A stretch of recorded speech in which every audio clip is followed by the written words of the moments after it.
in a second. You just got to give it a second, and it is. So check this out. Got you know this shit's fire.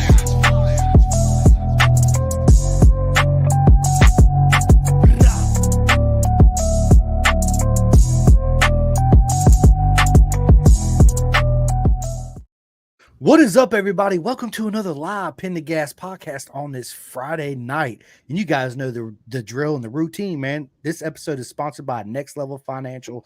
Take total control of your financial future. Get your free complimentary financial needs analysis today with my man, Seth Starnes. Everybody know who Seth is.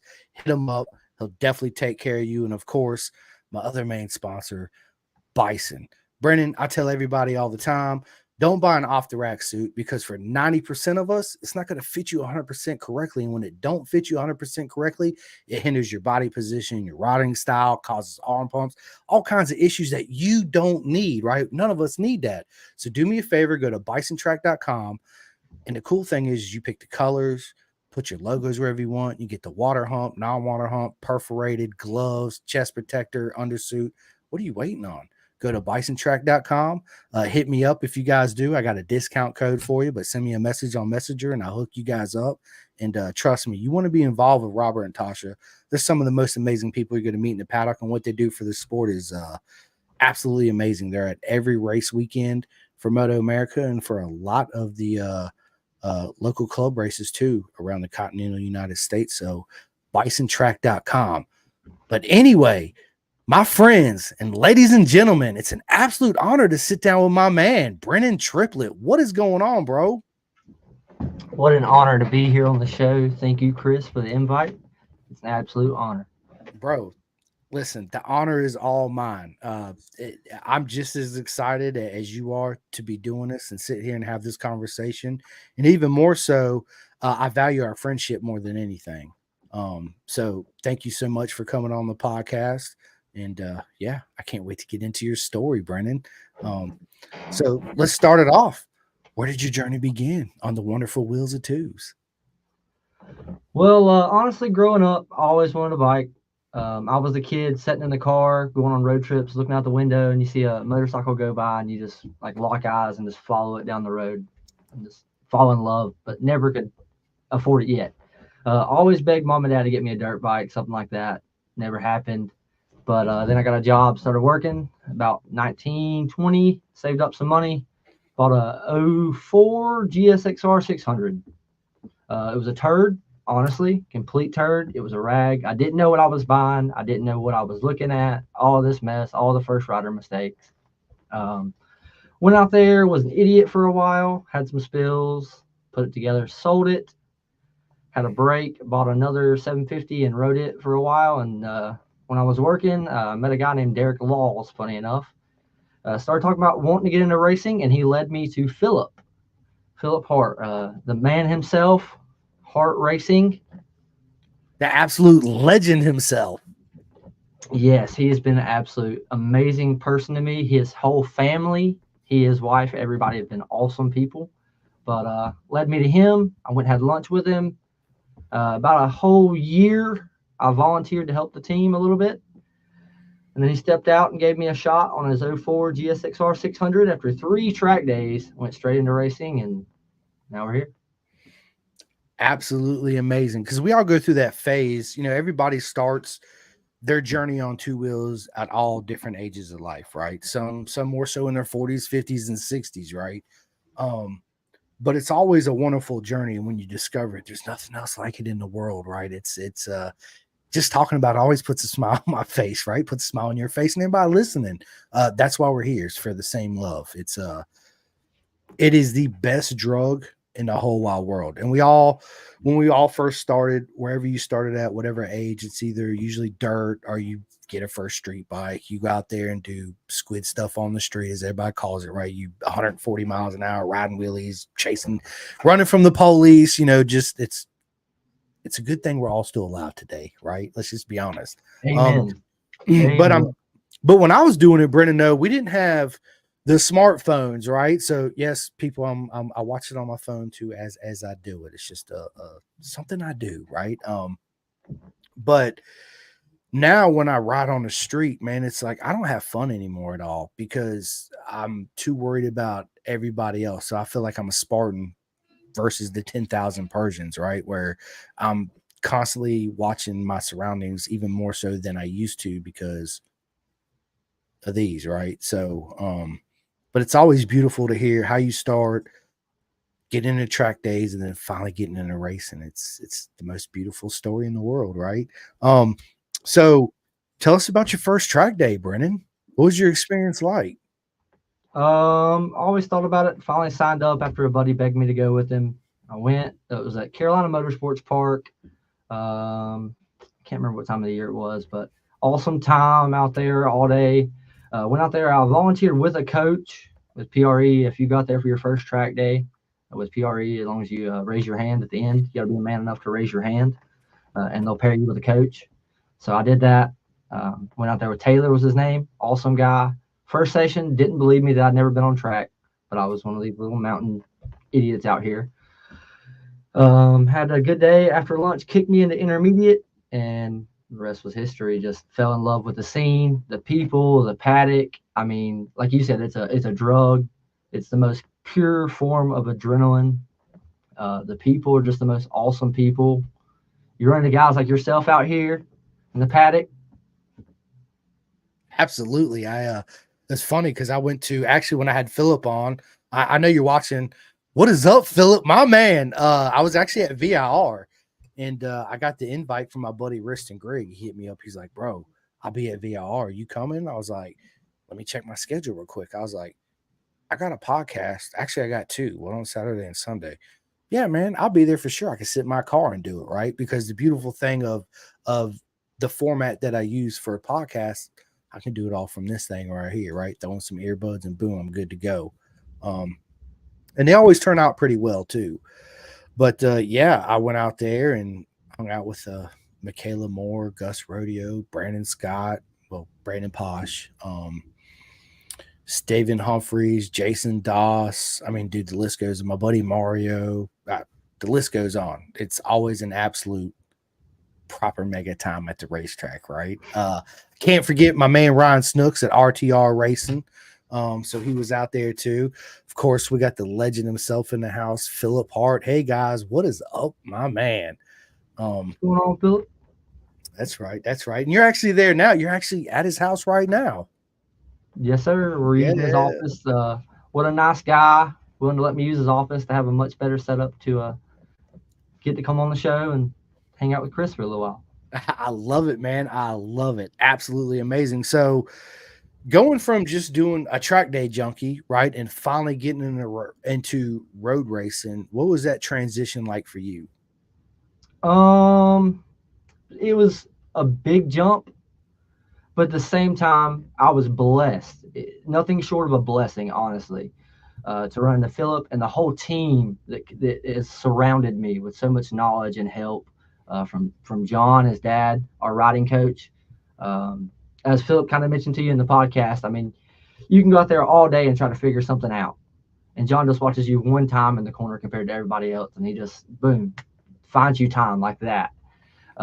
Wayne, our team manager, Colin, head mechanic. I mean, everybody has just been so awesome and helpful to help me transition. But mainly, a lot of it has all been mental. You have to be willing to, I feel like now is where I'm at now. You have to be willing to step back a little bit sometimes. Not go out there and run 100%, 110%. Step it back to 95, 90 and develop yourself. Develop yourself as a rider in your racecraft and all these other things that are very important, which you have to build up very good fundamentals, I believe, to get to where I would like to go in the sport later on down the road. 100%. I tell everybody, I'm like, dude, you don't need the GSXR 1000 or the BMW 1000, the biggest, greatest, fastest bikes out there, right? You need to learn your proper racecraft, which means your body position, your braking markers, dude, all that. Your breathing is one of the most important things, right? You got to fundamentally develop all those skills. And then once you, Matt, dude, Matt always makes me laugh. He says, "What's up, losers? What is up, Matt?" Matt Hall's Matt. Dude, he's fucking awesome. I actually met Matt in Atlanta earlier this year, which was freaking amazing. Him and my buddy Paul McKee, I had him on the podcast. I met him, Andrew Davis and Victoria. I met them. That's been on the podcast. That's one thing I love is my friends that I have on here is physically meeting you guys in real life. To me, it's a full circle, right? It makes my journey almost complete, right? Because I had you on here, we're friends, and then I finally get to meet you. We get the big bear hugs and laughs and giggles and all that good stuff. And yeah, man, it's absolutely amazing. Did you find the transition going from track day to club racing difficult in any way, or what were the differences? Just for the viewers that are listening or that's going to listen to this, that is interested in getting into track days versus actual club racing. The biggest thing would be planning and some discipline. I feel like if you can be disciplined and plan things and stick to it, I believe it's very easily possible. Budget, like you said, you don't have to have the newest, best things. A lot of these guys change tires super fast, which is fine because honestly, at the top level, you don't get but so many laps of prime out of that tire when it still has some meat on it. Versus if you're not being able to run that 100% yet up to race pace, and you're down here 90% of what the top guy's running, then why not go ahead and continue to run this tire out? Stuff like that can help save you budget. I just think really a lot of discipline, like you said. Sorry guys, I'm a little bit nervous, but Don't be, bro. Don't be, Brennan. Don't be. Like I said, but mostly a lot of discipline. It is. Do you want to check to see if your earbuds are actually connected to the laptop? They should be. Because it kind of sounds like there's like a little echo going on. Let me see what I could do on my end real quick. Hang on. Edit mic settings, reduce background noise. Here we go.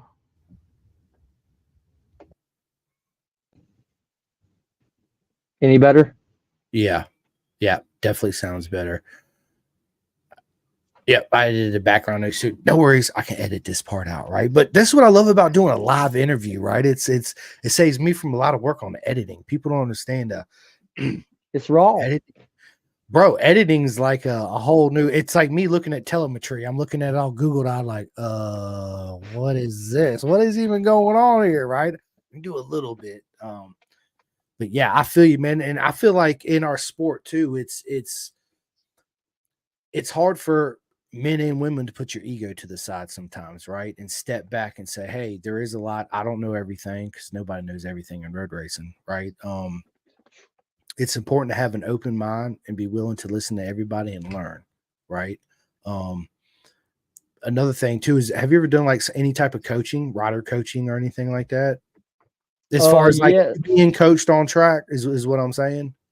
Yes, I have been coached before. Have I been the coach? No. Would I love to get into some of that stuff in the future? Most definitely.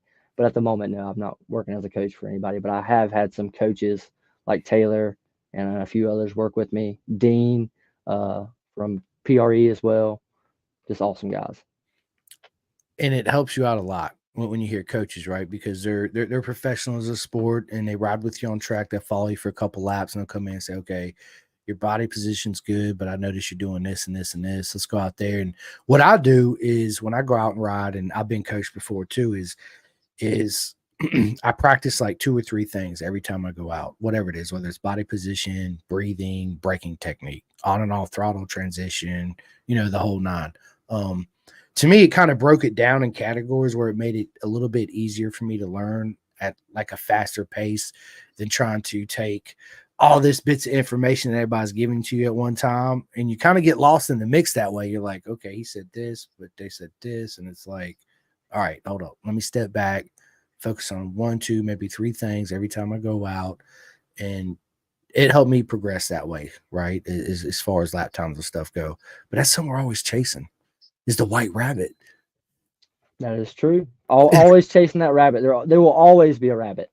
Always. This is like I tell my buddies at the track, what pill are you going to take today? The blue pill or the white pill?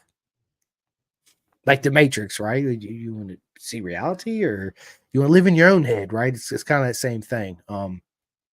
I got a lot of friends that want to do track days, and I'm like, dude, you don't need to take your whatever GSXR 1000 or 750 out to the track. Go and buy 300 or 400.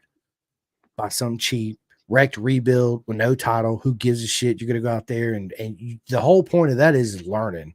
You learn the correct body position because those bikes don't have 30 horsepower, right?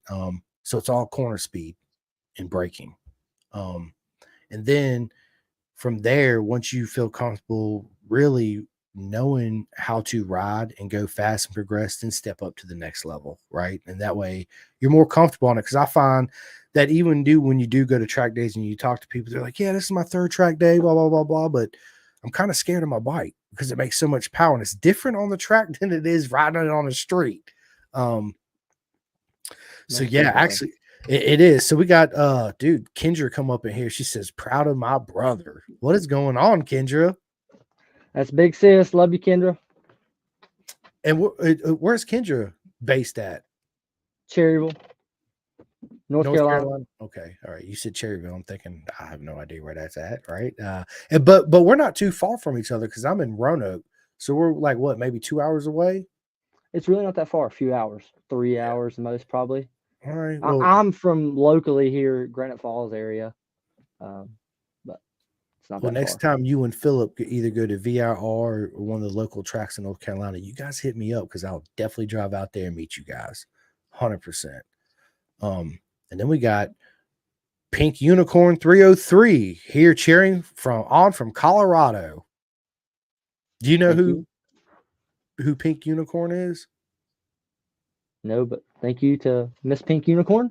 Absolutely. It's an absolute honor to have you on the show. And if any one of you guys or ladies, excuse me, would like to actually jump on this podcast and ask Brennan a live question, hit me up on Facebook Messenger. I'll send you the direct link. We'll bring you in the studio. You can jump on here, ask Brennan a live question, and then I got to boot you out, right? So we can go on to the next one. So let's talk about, did you start racing 2023? Yes, 2023, last season. It was my Let's talk- very first season. Let's talk about your 2023 season, Brennan. Because I know we had previously talked, and there's so much to go over and talk about, right? Which brings me to the point I meant to ask you. I know we talked about a little bit your former boots, right? I got the same pair, same color. Yes, right? sir. Dude, how do you like them? So far, of course, no track time with them yet. Love them. Super light, super comfortable. So far, just trying them on. I feel like there's really good feel through the soles of them. A lot of boots, I feel like, get too thick, and you can struggle with rear brake feel. Yeah. No, I agree. Are you a nerd like me when it comes to when I get new gear, I got to wear it in the house, wear it all the way around the house? I most definitely have. Yeah, absolutely. I'll sit up, like I can't wait till I get my leather suit in because I'm definitely sitting on the couch with my boots, my gloves, my chest protector, the whole nine, and playing Ride 5. Helmet on the whole nine. Yeah, that's the type of nerd this guy is. So guilty admittance. There's a video of me in a full suit when I first got my suit with my bike in the kitchen of my house when I first got my own house, pretending to ride in the kitchen because it was raining outside and I had my new suit and I wanted to pretend I was riding. Guilty admittance. I love it, man. It's absolutely. I told my wife, I said, so my 848 it's my track bike, but it needs a motor. I had the money to buy the motor, but I bought an RC51 with the money instead because it was one of my dream bikes. But I'm going to sell the RC51 anyway.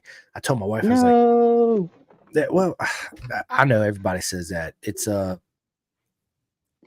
want to invest in myself in the podcast, right? So it's just my way of you got to be an adult sometimes. Right? So I mean, yeah. I'm struggling with that one now, becoming the adult part. It's I look at my son, he's 11, he's getting ready to start 6th grade. I'm like, dude, you don't know how easy you got it. You wake up, you play freaking PlayStation, Oculus, and trampoline. We go down the creek and swim. We do all this stuff, and it's when you get older, it's hard, even when you're an adult. Because I'm a kid at heart, even in my mind. Like I'm playful. I'm the same person, and we met, right? It's I feel it's very important to keep that young mentality of a young mind. I think as you grow and you age, you still look forward to stuff instead of a lot of my friends are like, "Oh, I'm old and this and that, and I can't do that no more." And I'm like, "What? Wait, what? You're just putting roadblocks in front of you that you're never going to jump or hurdle because you have that self doubt. Don't never have that self doubt, right? Put one foot in front of the other, keep that happy energy, vibes, and love going on, and dude, you're absolutely going to be okay, right? But saying that and doing that is two different things, right? And it's a struggle. It really is.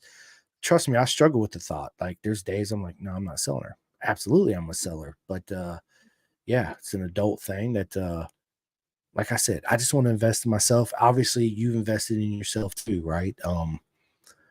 Being in the position you're in and the friends and family you have, which is absolutely amazing.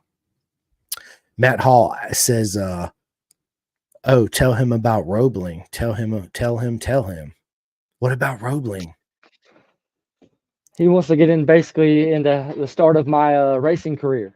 So going back 2023, Philip gets the 04 GSXR 600 ready for me, and the team's all there. I go out to Roebling. I take the race school with Wira. Amazing organization, great people. Go out there Saturday, did just fine. Go out Sunday morning for practice. Very first practice Sunday morning for the Nationals. At the very end of practice, they just threw the checkered flag. I'm drafting. This video's on YouTube too, so I can't like lie about any of this. I'm drafting Aaron Dearborn, who is drafting Bear Stevenson. Two awesome friends of mine now, by the way, for clarification. GSXR was pulling pretty good, so I pulled around Aaron Dearborn. And like I said, I threw the checkered, but I still wanted to use the rest of that lap for some practice up until I pitted in. And Bear basically let off, at least it seemed like he left the throttle super early. And I was catching on him hard, basically. Either way, I rear-ended him. Smack on my first national round. Went to the grass, wet grass, lost it. That was an awesome start to racing. Thanks to Matt Hall, Daniel as well, the whole Philip, the rest of the team. Scraped the bike back together right quick. Got back out there, raced the rest of the week, races that weekend, and chalked it up. But man, that was a rough start to highs and lows all in the first weekend. It's that's the thing about our beautiful sport. There's always going to be highs and lows, right? And it's and I was having this conversation with my buddy earlier.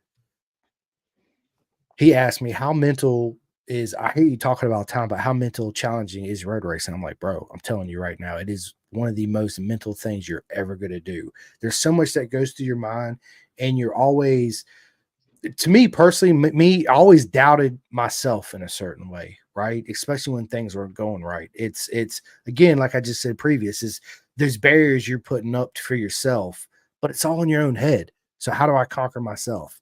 How do I get out of my own head? This is the trick. And that's within life in general, right? How do you get out of your own head? Because it's you that's actually causing the issue, nobody else, right? It's to me personally, I look at it as I focus on where I'm good at, not what's going wrong, because then it keeps my mind focused on a happy space instead of that negative space inside my mind. And when I do that, where I'm not good at, I'll progressively get a little bit better and a little bit better because I'm not thinking about it. I didn't put that barrier up. It's not a hurdle that I got to overcome that I created for myself, if that makes sense, right? I mean, it does. So let me ask you this. When you took your class, are they still making you? Because when I did it back in 2000, actually, I found my original road racing license, my very first one the other day. It was from 1999. I was like, I thought I lost it. Actually, I thought one of my ex-girlfriends took it off when, we split up or whatever. And I found it. And I was like, yes, right? Because it brought back so many memories. But back then we had the orange shirt. Because I did it with CCS back in the day. Yeah, do they still do that where they put you on an orange shirt over your leathers when you go out? Yes, and you're a provisional novice until you finish 2 events. Mm-hmm. So luckily for me, Saturday was a regional, Sunday was a national. I finished both of those events. The only reason my Sunday crash was able to not get held against my provisional novice license was because of the situation at hand. They teach you in the race school, which is this is a very true thing, that just because the checker gets thrown does not mean you chop the throttle going into turn one. No, you're right. You gotta pin the gas, like I tell everybody. You Right? roll through turn one at speed. You roll Stay through turn pinning one it. at speed. That's it. And Kendra says, my brother has always been one to wear the new gear around every time he gets something new. Yeah, me too, Kendra. I can't help it. My wife's like, "Are you really gonna wear that around the house?" I'm like, I'm going to the grocery store. What are you talking about? She's like, "You gonna wear that outside of the grocery store?" I'm like, absolutely. What are you kidding me? And so when me and my wife first met, she was working at we met on a blind date, but besides that, she was working at this place called Humble Pie Pizza. It's a little tongue twister for me, out here in Salem. And I had what did I have? I think I had my 05636 Kawasaki at the time. Anyway, I got my full leathers on, boots, back protector, helmet, the whole nine. I pull up. It was like my third time seeing her. I pull up at the restaurant. She, orders me pizza. I order pizza, whatever. And she looks at me. She's like, "What are you wearing?" I'm like, my road race suit. She's like, "You look like a goober." I'm like, "Yeah, I'm a sexy goober though." Yeah, let's go. Right. Yeah.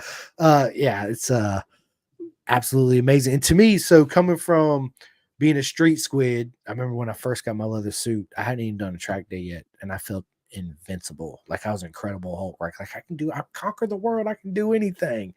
But yeah, it's absolute amazing feeling. Jacob Arnett says, "What is up, Jacob, my man?" He says, "Ride safe, man." Absolutely. He's an awesome guy. Me Dude, and Jacob got some stories, some incidents. Been an awesome homie to me ever since. Can't say anything short of that. You have to tell us. The GNF Barber, very last race of the season last year, me and Jacob had quite an incident in turn 5, Charlotte's Web. I'll be honest, I'd followed him through there a couple of laps before. It seemed like he hugged the inside very much.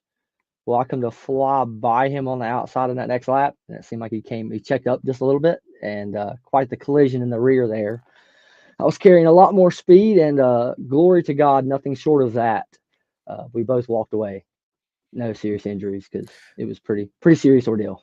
All the bikes were bad. So you were trying to pull Jorge Lorenzo around the outside on him. And it didn't turn so well. But that's part of the game we play, right? We learned. I was a don't ever turn. You think of one thing, and being at speed, you have that little time to make that decision, right? Whether it's right or wrong, we can ready to find out, right? It's one of those things. But yeah, ain't nothing like, and that's what I love about our sport. I always call it our beautiful circus because that's exactly what it is. Every circus has its clowns. I'm one of them. But the commodity we have and the love we have for each other in the sport, dude, there's nothing like it on the planet. Nowhere. I don't care if you go to track day, a club level race, even in Moto America. Something breaks, you don't have a spare, you can always go in the paddock. You're even your next toughest competitor, but absolutely no problem. I got it. Here you go. You're not gonna find that nowhere else, Wholeheartedly. I mean, where else do you get in pretty substantial incidents with people, and they're so understanding of well, yeah, I potentially made the same decision, or something like that, but where they're so understanding and cool, and have now I've become the best of friends with these guys, Per Stevenson and Jacob, both of them. Absolutely. I mean, awesome. So I love it, but like Jacob sends me memes all the time. Like, you'll see these memes like, send this to somebody who can't beat you in a race.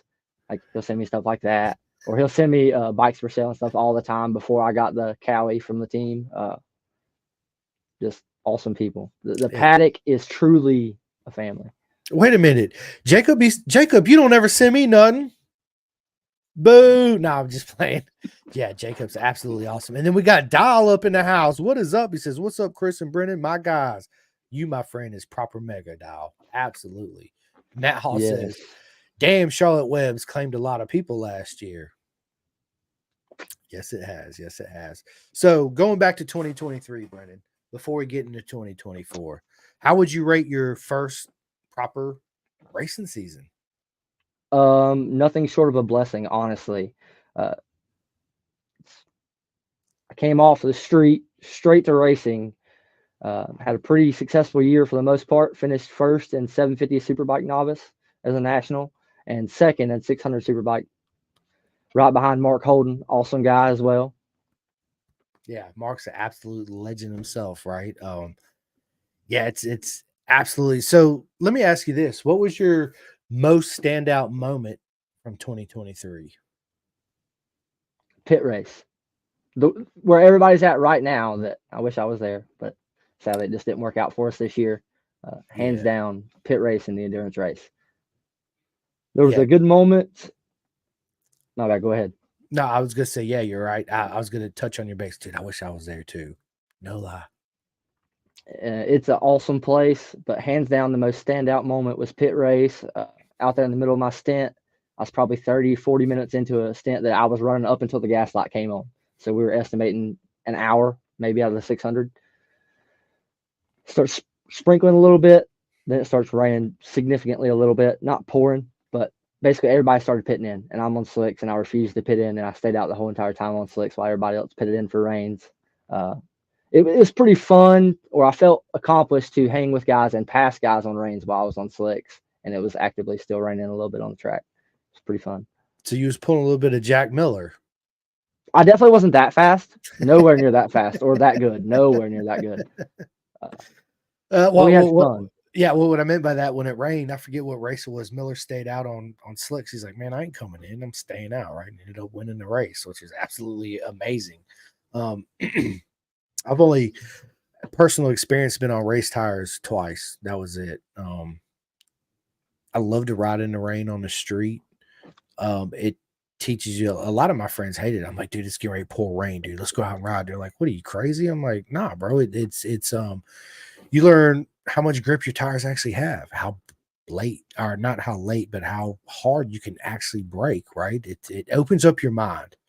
You're like, it actually has grip, because when you're on two wheels and it's raining, our contact patch is this big. We ain't got four tires, the contact patch is this big, right? So everything is a lot smoother input, right? Smooth. Absolutely. Slow and smooth is fast, right? And it's hard to have that mindset because you're scared and you're timid, right?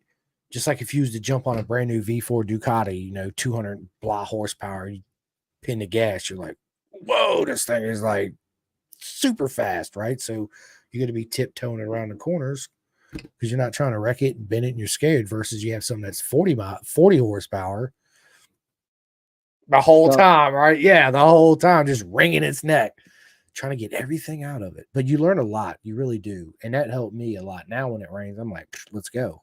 I'm trying to drag everything. I feel like the rain is a great equalizer. As far as equipment, it's much more of a rider-based event in the rain. It definitely levels the playing field, but I feel like it brings out more talent in you, if that makes sense, right? Because it does level the playing field. The fast guys that don't have a lot of wet rain experience are not saying that they're any better than anybody, but it levels it out, right? Where people that can properly ride in a wet have an advantage. That's what I'm saying. So yeah, absolutely. Of course, Philip says Brennan killed it at Pitt in 2023. It was an awesome event. Like I said, that was my hands down favorite event for the year. Matt says, dude, you look like a stud going in one at Pitt, backing it in. The one time I've gotten pretty decent at backing it in consistently was at turn 1 at Pitt. I love it. I've never been in Pitt. I'm gonna have to journey out there and show up to one for sure. I gotta look, see how far Pitt is from me. It's a haul for us, and it's not that bad. I know there's guys that travel much further for events. I think it was 9 hours for us. Yeah, I was gonna say I think it's like 9 hours for me too, to be honest with you. But that's why I love like where I live in Roanoke. Obviously, I'm not far from you, but I can be road Atlanta in 6 hours, New Jersey in 6 hours, Mid Ohio in like 6 hours and 20 minutes. Florida's like 10 hours, so everything's kind of pretty close, right? It's feasible. It's not. We went to Wisconsin, man. It was a 14-hour drive. So we left Sunday at like 7 at night or 6 at night. I didn't get to West Virginia because I drove to my buddy house, Nathan Wicks. We drove his Winnebago out there. I got there at like 6:40 in the morning. Mind you, I had been up all day Sunday for the races. As soon as we got there, I was like, dude, I'm driving home and I'm 4 hours to West Virginia, to Roanoke. He's like, dude, you want to take a nap here? Blah, blah. I'm like, absolutely not. I'm going home. Like, I'm going home, like right now, right? So I was up for like 30 hours that trip from Sunday to Monday. It's worth it. How much coffee Absolutely. did you consume? Man, I like coffee too. So I didn't stop by any Starbucks, but there's a couple gas stations I stopped by, and I got the Starbucks, the mocha Starbucks, because I like the mocha Starbucks. And there's one that they had. It's made by Starbucks, cold brew, I think is what it's called. It's got the little ball in it. It's, man, that's really good. They're small. It's like a double shot or whatever. My problem was when I did that, driving home, I had to stop and pee 30 freaking times right on the way home. So it extended my time out, right? And of course, I was listening to audiobooks and podcasts, and yeah, it's a good time, man. Absolutely worth it. Andrew Davis, my man, what is up? He says, this guy is part of the reason I decided to fix my bike again and continue to race. Good dude. Absolutely, he is, Andrew. Absolutely. Do you and Andrew, have you guys met before? In person, not really. We've talked a little bit through Facebook and whatnot. But basically, he posted his bike up for sale, and I was like, man, I'd really hate to see you leave the community. I mean, you just really get into the family and got licensed up and start racing with us and giving it up. Come on, Yeah, man, you've already got the bike. I said, just make events when you can. At least to the best of my knowledge, that was my comment at the time. Yeah, and I'm glad he stuck with it. Me too. He put that new ZX10 swing arm on it. There's something else he did to it, and it looks good. That ZX9, it really looks good, and I love the pink rims because I'm a big fan of pink anyway. So yeah, it's absolutely awesome. And then, dude, hold up, Matt, before I get your comment, which had me crying laughing. Sarah says, "Hi, Brennan. This is awesome." So who is Sarah? Just somebody I used to ride up on 421 the Snake, and she was part of the group up there whenever I rode the streets. Well, thank you, Sarah, for coming in and watching and commenting. You, my friend, is absolutely mega. Matt, bro, you making me, I'll try my hardest not to laugh, dude. That was awesome. He says, cocaine will give you the same results. That's freaking hilarious, dude. And then, of course, Mark Holden says club racers can't afford cocaine. No, my point. That's freaking awesome. Kendra says, my brother is so passionate about this sport and the family he has gained that I can't wait to see all his accomplishments and support him through it all. John and I will always be here to support him and cheer him on, our brother. Absolutely. Nothing but love to all you guys and girls. To me, family is the most important thing. And I say this all the time. That's the main reason why I do this podcast, is for my son. That way, when I'm not here no more, he can always go back and listen to me and see me and give back to the sport that's given me so much, through my whole life. And I'm in love with it. I'm in love with the sport. It's the only thing that I've ever really been in love with, of course, besides my wife and my son, right? And my dogs. I can't forget my dog. So, Brendan, do you have any animals? I do. I have a dog. What kind of dog? Named Doberman. Named Oakley. I love it, dude. Like the sunglasses, right? Except for it's spelled differently. Okay. Here's my pretty girl, Charlie. She's a purebred pit bull. She's like 12 or 13 years old. We got her from my wife's stepmama's house out there in Richmond. I had put down my two dogs, and I was always a dog person, right? So I was just like, man, I'm just not ready to get another one, but I'm gonna get another one. We've been down there a couple times, and one Sunday we were getting ready to leave, and they look at me and they say, hey, we're going to get rid of Charlie because I'm going to have back surgery. My wife's going to have knee surgery. She sits in a cage all day. She deserves better, right? Do you want to take her? And like I say, I let the animals pick me out. don't pick them out, right? Because I feel like it's just like when you find your woman, right? It's you pick each other out. It's not flipping through a catalog or paying $3,000 for a dog. You know, that's just me personally. That's how I always do it. So I was like, you know what? It's not up to me. Yes, I would love to take her. I'd love her wholeheartedly, but it's up to Charlie. So what I'm gonna do is I'm gonna open the front door. I'm gonna walk down to my car. I'm gonna open up the back, and I'm gonna ask her, "Do you want to go home with me?" And if she runs outside and jumps in the car, I'll take her. Obviously, you see where she's at. So she jumped in the car, right? And we've been, yeah, buddy. And dogs to me, man, they're like the best things in the world. You can tell them all your secrets, they won't tell a soul, right? And they're funny in their own way. So one thing that Charlie does that cracks me up all the time, when you take her for a car ride and it had rained and there's puddles, you know how you run over the puddles, it splashes the water up. Dude, you roll down the window, she'll stick her head out the window and she tries to get the water as you run through the puddle. It's absolutely the most hilarious thing ever. Yeah, absolutely funny. Um, let's see. Dial says, guys, got to go. Chris will chat soon. Brennan, I'll see you at Tech and Wear next month at Atlanta. So you'll be at Atlanta next month? Hoping to make it Atlanta next month. It's not Well, 100%, but we're no, trying. go ahead.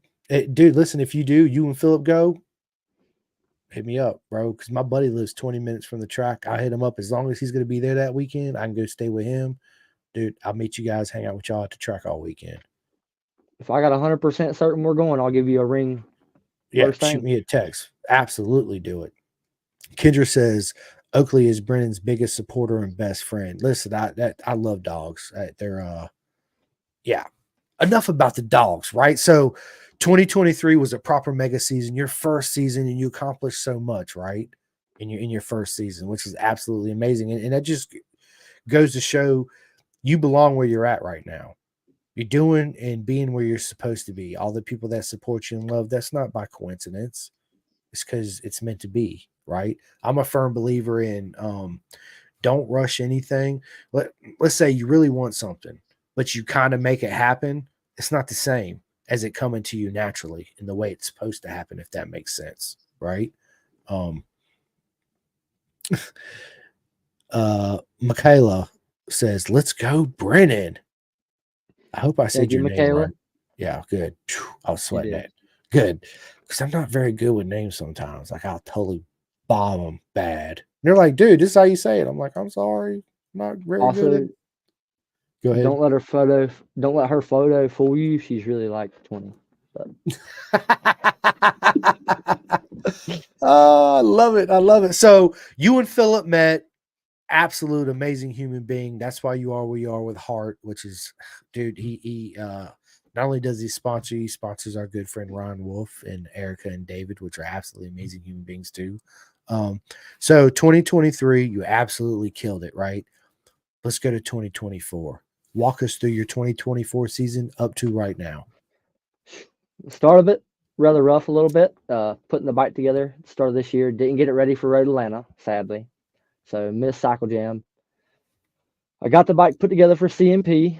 We got to CMP on Friday for my very first day back on the bike since the big crash at GNF and everything, getting everything put together. So go out my very first practice session that morning. Did one lap. Did not trust the brakes whatsoever. I was like, basically felt like I forgot how to ride a motorcycle. So I pit in, rebled the brakes, had a big set down moment, some good prayer, got my mind right. I feel like that's very important when you get on the bike. Got my mind right. Tried to go out for my very next session and got through turn one. Have you ever been to CMP? No. Turn one's a super sharp left, and then you've got turn two flip, and then I flip for turn three, the other left-hander, and I start hearing this super loud clicking, clacking, clunking noise in the upper end, and I instantly knew something's going wrong here. Most likely a piston's made contact with a valve, and things are not good. So I got my hand up, got off race line, brought it in. Luckily, never blew up, never oiled down the track. Didn't even overheat and spit any water until I got right next to the pits. So that was the start of it. Very rough start. Team was trying to figure out what we were going to do. And then huge blessing and a huge sponsor came in, Vogue Towers, and helped us get the ZX6 that we have now off of Aaron Dearborn. And we've done a little bit of work to it, got it changed over to a Heart Racing bike. And I can't be any more blessed or thankful for the opportunity that the team has done for me and everything that everyone has done to help me get to where I'm at so far. I love it. I love it. Nothing but love. And I don't know why I do it when I was doing a podcast on my cell phone. I don't know why my computer. So Brennan, I used to be able to go like this, and like it would throw up a bunch of hearts, right? I don't know why it's not doing it, but when I do it on my phone, like when I had Philip on, I would do it. It come up. I'm like, I don't know what's going on. I don't know if it's a setting on my computer, but this is for all you guys, right, and girls. Again, nothing like our community in race and people that want to jump on board to help. It's a family away from your Insta family.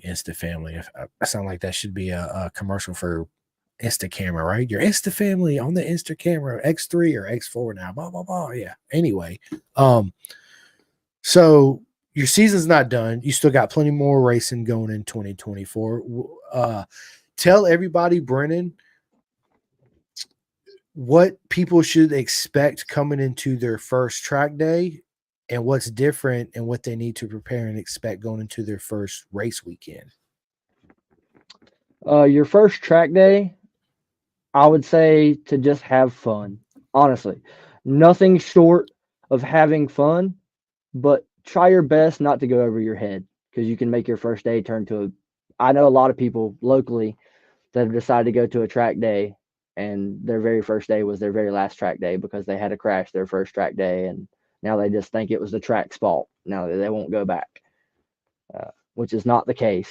It's never the track's fault. Never will be. So I honestly say nothing short of have fun and try your best not to let the excitement let you go over your head. Don't ride with your emotions. There we go. It's a good way to put it. Or your ego. You got to put your ego to the Yes. side. That's one of the biggest things. Like, you're not Valentino Rossi. And those that think that I'm going to show up to my first track day and just murder everybody, good luck, That's what I bud. would also tell you on your first race weekend. Check your ego at the door. You That's got my to. advice for all racing. Check your ego at the door uh, and keep open ears and open eyes. Yeah, and listen to what people are telling you, right? It's very important because if you keep that ego, you go out there, you're just going to end up hurting yourself or other people out there on the track, right? And then it's not fun. I tell you what, this guy did one time. I drove 4 hours to do a track day, and guess what? I forgot The key? my key. My key. I'm looking frantically everywhere. I'm like, I know I'll put it in my pocket. Maybe it's in my console. Maybe it fell on the ground. Maybe it's behind my seat. Maybe it's here. And I'm like, it's at home because this guy was not prepared. Because that other shit on my mind, and I'm frantically just trying to get all this stuff together before, and it's so slow and smooth, breathe. Now I do a checklist. I got a freaking notebook full of checklists. I'm like, okay, track day coming up. I got a month. I need cooler, tire warmers, generator, pit bike, toolbox, blah, blah, blah, blah, blah. Key. So the key is the biggest thing that I put down. It's usually where I write it this big and I circle it and I underline it. Don't forget your key. Number one. I would say the same if I did the same, honestly. Yeah. I haven't done the key one, but I have forgotten many of things for different race events and had to go buy new or go without or make do with what I've got. Another thing that I want to tell everybody as far as getting into track days and club racing, man, it's so important to. There's a lot of people out here that are wearing helmets that are just too big for you or too small. You got to have that proper fit, right? Also, your riding gear. You guys heard me talk about Bison Track. Brennan actually wears a 1X suit. I mean, there's many other suits. There's Envy. There's plenty of them out there. Get you a suit that fits you right and boots. Because I remember when I first got my first suit, it was too big for me. My boots were too big. My gloves were a little bit too small. So, yeah, I was in bad shape. But once you finally get something that fits you correctly and properly, dude, it's a game changer. It's like night and day. It's like, what have I been missing this whole time? Are you kidding me right now? I've just experienced that change recently, and it is awesome. Absolutely. And now you got the new boots going with it, just like me. So people listening, so me and Brennan's been talking back and forth, and I had a pair of Alpine Star Super Tech R's. With me, I wear a 10-inch shoe. So I ordered a 9.5 because they told me that they run big. I mean, they run small, whatever they told me. I ordered a 9.5. When I got it in, man, it was so tight on the front of my foot. I just couldn't wear them. I'm like, dude, there's no way I'm gonna even break these in to be comfortable. It's just like when you see a pair of tennis shoes in the mall or store, wherever you go, you're like, dude, those are sick. As soon as you put them on your feet, you immediately know these are me or these are not me. Correct? That's true. So I sent them back before my business went out my business. The people I was working for, they went out of business. I traded them, exchanged them, and got a 10.5. Got the 10.5, and they were like, this freaking much too big. And I'm like, what's the deal with these? Right. So me and Brennan been talking about, I was like, dude, I think I'm gonna go with these Formas, flows, I think is the ones we got. The phantom The flows. Phantom flows. That's it. The He's like, new phantom flows. the new. Yeah. Actually, Alicia Spargo wears them in MotoGP. That's actually where the whole thing come from. So we went back and forth, and I was like, he's like, I ordered mine already. I was like, man, I just sold my Alpine. I'm gonna order mine too. We got the same color, same size, which is absolutely awesome, dude. And yeah, good stuff, man. So let me ask you this. You got more races coming up in 2024, which you're absolutely gonna murder. Let's talk a little bit about 2025. Do you have any plans so far for next season? Nothing locked in. Just honestly going to keep the same mindset I have right now, and that is results to me are not my number one focus at all. Yeah.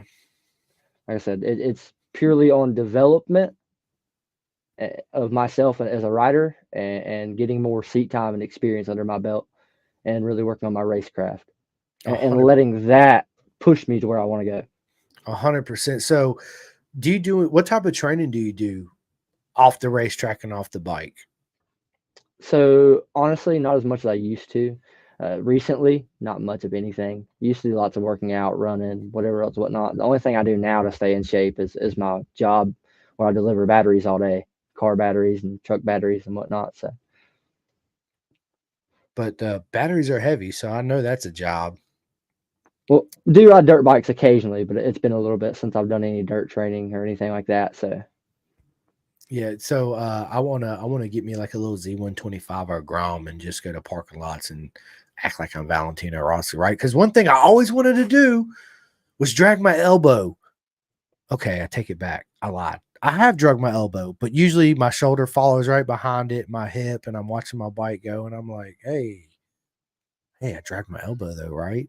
But that don't count. Like I really want to learn how to. So have you drug your elbow before? Because to me, it's like when you first get into riding, what's the number one thing everybody wants to do when you first start riding? drag knee. Drag knee. Now it's your elbow. Thanks to Mark Marquez in the newer generation, right? Yeah, so that would be easy for me to do on a little Honda Grom or Z125, and I'm not going very fast when I do hit the deck because I'm a little bit older than you, so I don't recover just as fast, right? So yeah, so have you ever drug your elbow?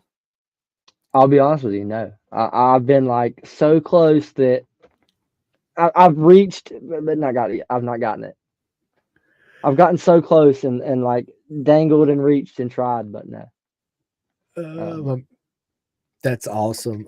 Matt Hall says, I run Forma boots. I love them.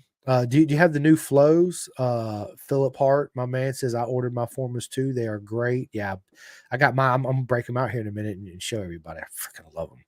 Oh, it's like you need to take them things off. You can't wear your shoes in the house. I'm walking around my Forma boots. I'm like, yeah, girl, what's up? Yeah.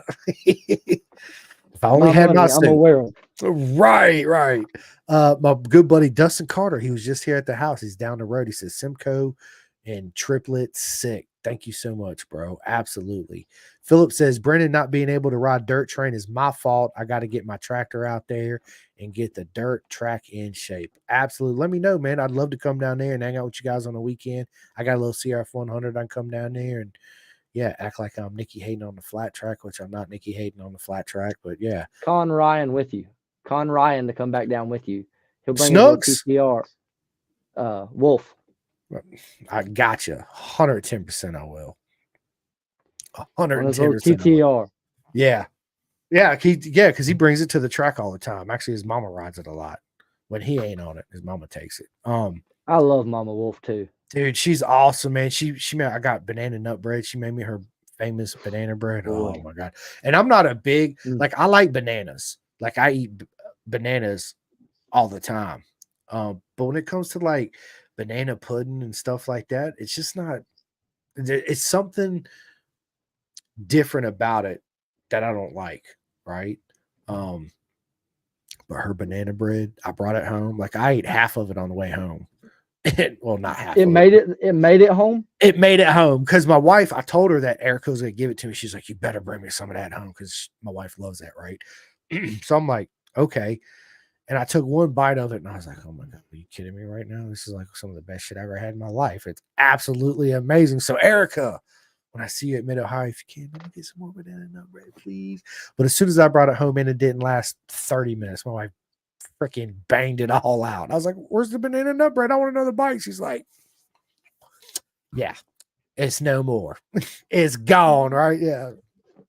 Oh I no. didn't see it. Did you bring it home? Are you serious? You brought banana nut bread home? Yeah. Philip, heck yeah, man. Let's go. Come and ride with us. I will. I'll definitely take you up on that 110%. Um, bro, listen, we're 55 minutes in this. I told you it was gonna go by quick. It has.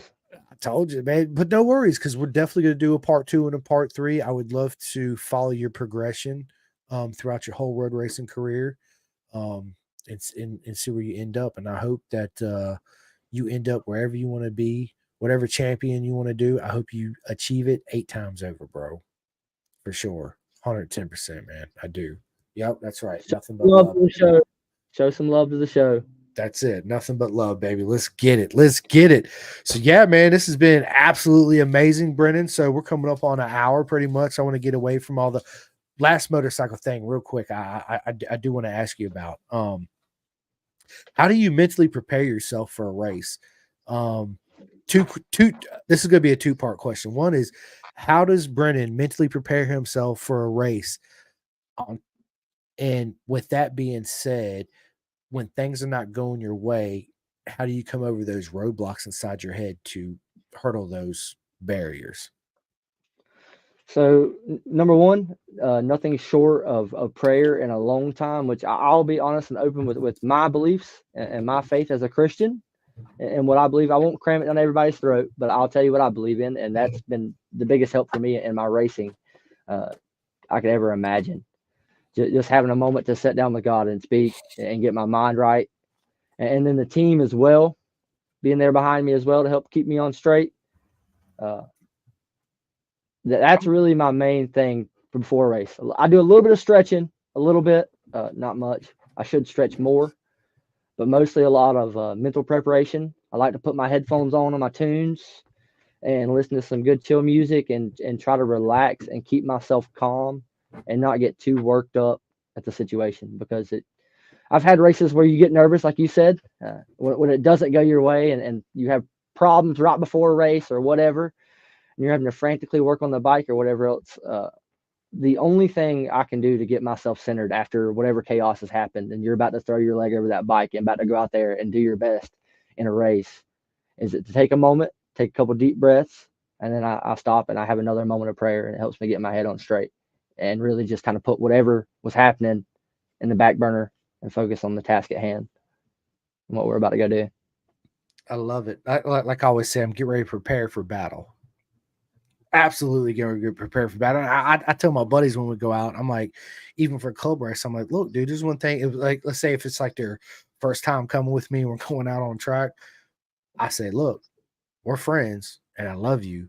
But as soon as this helmet comes on, this fire goes down, I want to murder you. I mean, that's what it is. When we get out there on the track, I just want to destroy you. But as soon as we come back in the pits and I take the helmet back off, we're cooking some steak. We're sharing some brewskis and we're having laughs and hugs, right? But you got to have that mentality if you want to be in the position that you're in. You can't go out there and be friendly with everybody on the track because you never. To me, you got to have that killer instinct. Is what I'm trying to say, right? But anyway, this is my brand new format. Brennan's got the same pairs. They are perforated, and yeah, I absolutely love them, dude. These are, a lot of boots. I've had a lot of boots, and let's just be honest, a lot of those boots they're not really that comfortable until you break them in, right? Even then, they're really not a whole lot comfortable. But these so far, when I first put my foot in them, man, they were absolutely amazing. So I was very happy. The same out the box. Yeah, Threw it right on out out the the box and smiles. Nothing but smiles. I know I can't wait. I love my boots. Oh, I love my boots, right? Yeah, I'm that nerd, y'all. You don't even know, man. Same thing with my helmet. I get a helmet and I'm like, my helmet, I'm putting it on, I'm playing Ride 5, or I'll be watching MotoGP race, British Superbikes, World Superbike, whatever it is, Moto America. I got my helmet on, got my gloves on them, all up on the TV. My wife's like, you're a nerd. I am. Absolutely, I am. I'm the We biggest love nerd in the world. That's right. That is 100% correct, my man. So listen, I want to get in the part of the interview where it's my favorite time of the interview.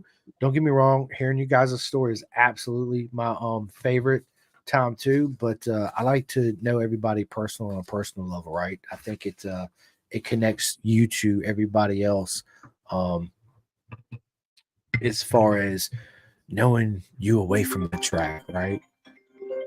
Hold up, let me Jim would try to call. So I'm on my wife's computer because mine took a dump. I know everybody heard the story a million times. So yes, I'm on my wife's computer. So when people call her, it comes through the computer, even though I turned the volume down. Did you hear that? A little bit. Okay. Yeah. I'm trying to even turn it down, but for some reason it didn't work. But my first question for you was from my previous guest I just had on last night, which is my good buddy Ryan Horsepower Rodeo. Um, Ryan wants to know if you could race any bike in history, what bike would it be? That's tough. It That's a is tough tough. decision. That's a super tough decision. It is. I would have to pick a modern bike because we're in a modern era. But probably any newer MotoGP bike, honestly. I'm not even going to be that picky, but probably a newer Ducati if I had a choice. Just because I've never rode a Ducati, I would love to hop on one of the new MotoGP Ducatis. Yeah, they're absolutely amazing. I'm not a big fan of the whole aerodynamics, the ride height, and the all that stuff. But Ducati to me, they're my favorite bike in the world, man. That's my Marco Simoncelli. I got a Ducati tattoo, man. I remember coming out the commissary growing up. My dad was a fighter pilot of the Navy. Guy had a Ducati out there, and I just remember coming out. I was like, dude, Dad, what is that? He's like, that's a Ducati. It's like a Ferrari of motorcycles. I was like, one day I'm gonna have one of those. He's like, you better get a good job, right? And he wasn't lying on that. But since then, I've had a bunch of them. Nothing sounds like a Ducati full chat. That's what I always say. You know, dry clutch, that clack, clack, clack, clack. I'm about to say clack. that clutch. Oh my God, they're so good, man. They go. Philip says, great podcast, guys. Chris, thanks for having our team on the pod. Dude, Philip, no problem. I can't wait to have you back on for part 2, 3, and 4. And I'll get the rest of your team on as well, your mechanics, your crew chiefs, all that. Yeah, absolutely would be an absolute honor. Matt Hall says Casey Stoner's Honda back when they were 800s. Man, that is a hard question. If I had to pick any MotoGP bike from any era, man, speaking of just MotoGP. Bike. Not just MotoGP. It said any bike in the question. Yeah, any bike. Okay, so if I had to do any bike, man, that is a hard question, Brennan. That's me giving the questions, not thinking about the question, right? So it's tough. It's tough to pick just one. Just one. I would love to go back and ride a vintage bike, but if I only had the opportunity for one, I would have to pick a modern new MotoGP bike to experience that power. All right, 2 bikes. You got the modern bike, so what old school bike would you do? Probably Wayne Rainey's old 500cc 2-stroke. 93, 92, 93, something like that. When he started the Marlboro on the side, back when I Big think that was Tobacco could 92. still sponsor.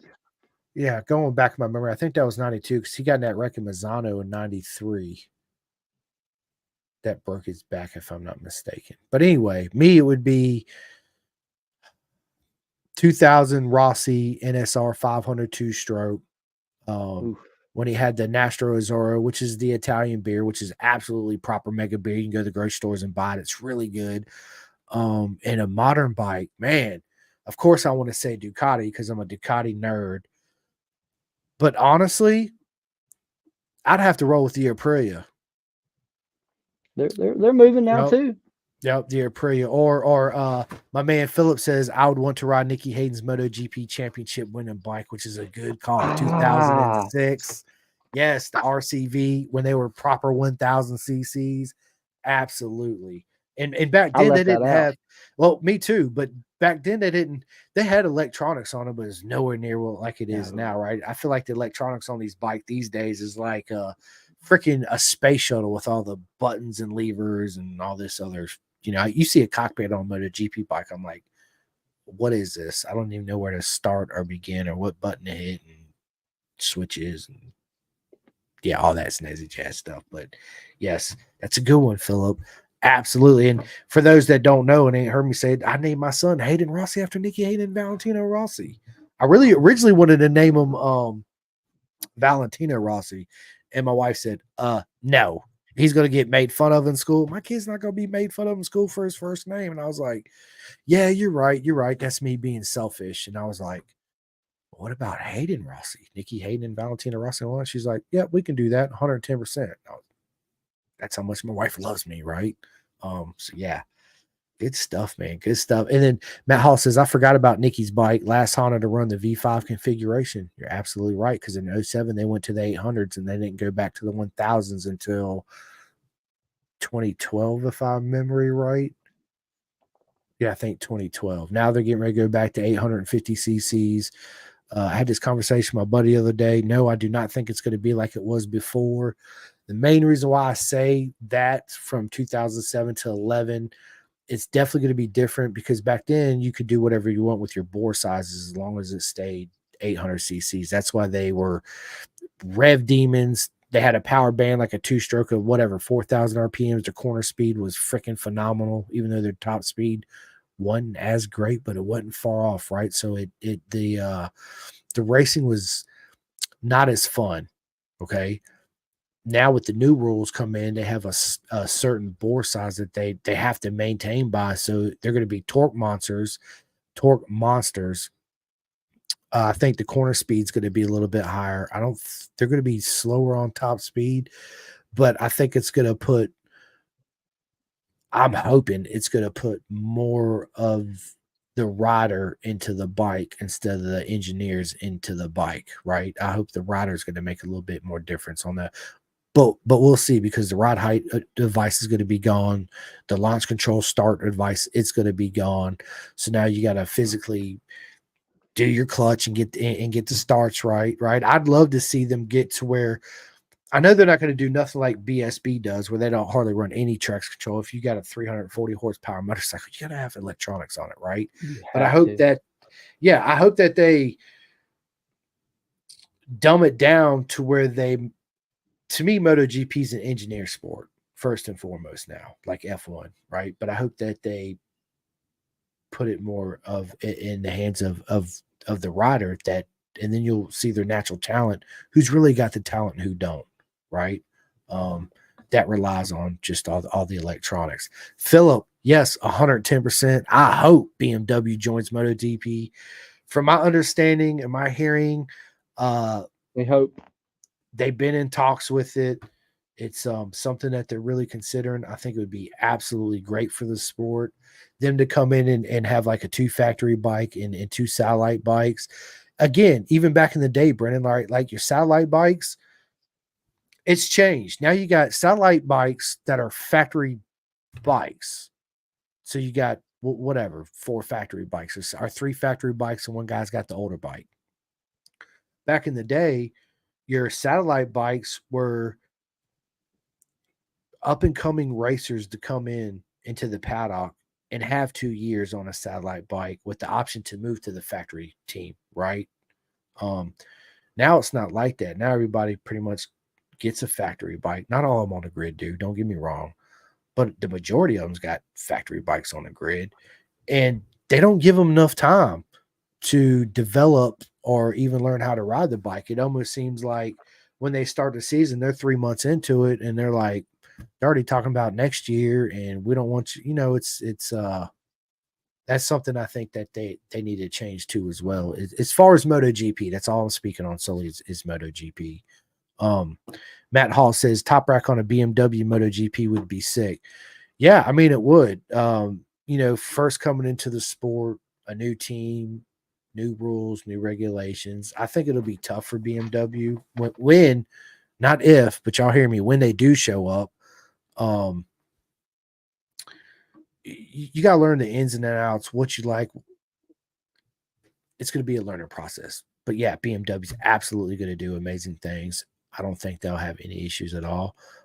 Matt, you're right. People forget they raced BMW powered GP bikes when they did CRT class back in the day. They did. Oh, excuse me. So for those that don't know, CRT was a grid filler for MotoGP. They allowed basically like production chassis with unobtainable motors in them, and our BMW motors, ZX10 motors, and all that stuff. It was actually a really cool class. Back in the day, it really was, man. It's an awesome class. But listen, racing. Let's talk about Brennan Triplett away from all this stuff. So, Brennan, let me ask you this. First question. Tell us something we don't know about Brennan at all. Mm. I eat like a child. What do you mean you eat Simple. like a child? Like simple. Like sandwiches. Meat, cheese. Nothing else, just meat and cheese? Meat, cheese. If I'm feeling healthy that day, I get Subway, I'll put like baby spinach on there. He said, I love it how Brennan says, if I'm feeling healthy that day, I'll put some spinach on there. Like I'll be Popeyes, honest about right? it. Yeah, Mhm. no, I love it, dude. It's good. I love spinach. That's why. So growing up, Popeye the cartoon. I don't know if y'all remember Popeye. I know some of you guys remember who Popeye was. That's how I fell in love with spinach, and I eat the out of spinach to this day. It's good. Matt Hall says chicken nuggies. Dude, my son is a chicken nuggie. It's funny. I bought him the dino nuggets. I cooked them. He took one bite. He looked at me. He said, "These are not chicken nuggets." I was like, "What are you talking about? They're chicken nuggets shaped in dinosaurs." He's like, "Dad, try one of these." And it did taste different. I was like, "Yeah, you're right. These are not any good." But my son is a mac and cheese, chicken nugget, and salad. He loves salad. I make my homemade ranch dressing and Greek and vinaigrettes and all that. And he absolutely, absolutely loves them. Philip says, plain hamburgers with nothing else on it. I can't do that. If I do a No, burger, I put cheese ketchup. okay, cheese, cheese. He says, I don't see how he does it, right? Yeah, cheese and ketchup. So what I do, tip for everybody, if you ain't never had a pimento cheeseburger, oh, dude, you're missing out.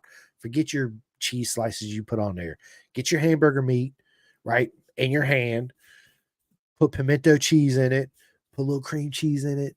Ball it up. Smash it out how you want to throw that bad boy on a grill. Absolutely amazing hamburger. Kendra says Brennan is a new uncle to a sweet niece from our little sister Kayla. Oh, congratulations. Absolutely amazing, dude. Bro. So have you seen her yet? No, I haven't been over to her house yet. She's just gotten her home. It's been quite a chaotic first couple weeks is all I can really say about it. First couple weeks have been crazy for them. So I've kind of let them been settling and stuff. But my sister and my mom and them just got to go over there this week to go see the baby. So I'll probably go maybe at some point this weekend to go visit with her and see my first actual niece. I've been an uncle much before I was ever an uncle, thanks to all my friends. I hear you, man. And Philip says, bro, pimento cheeseburgers are amazing. Absolutely, they are. But listen, before we get into more of these questions, having a kid is absolutely the best thing that's ever happened to me.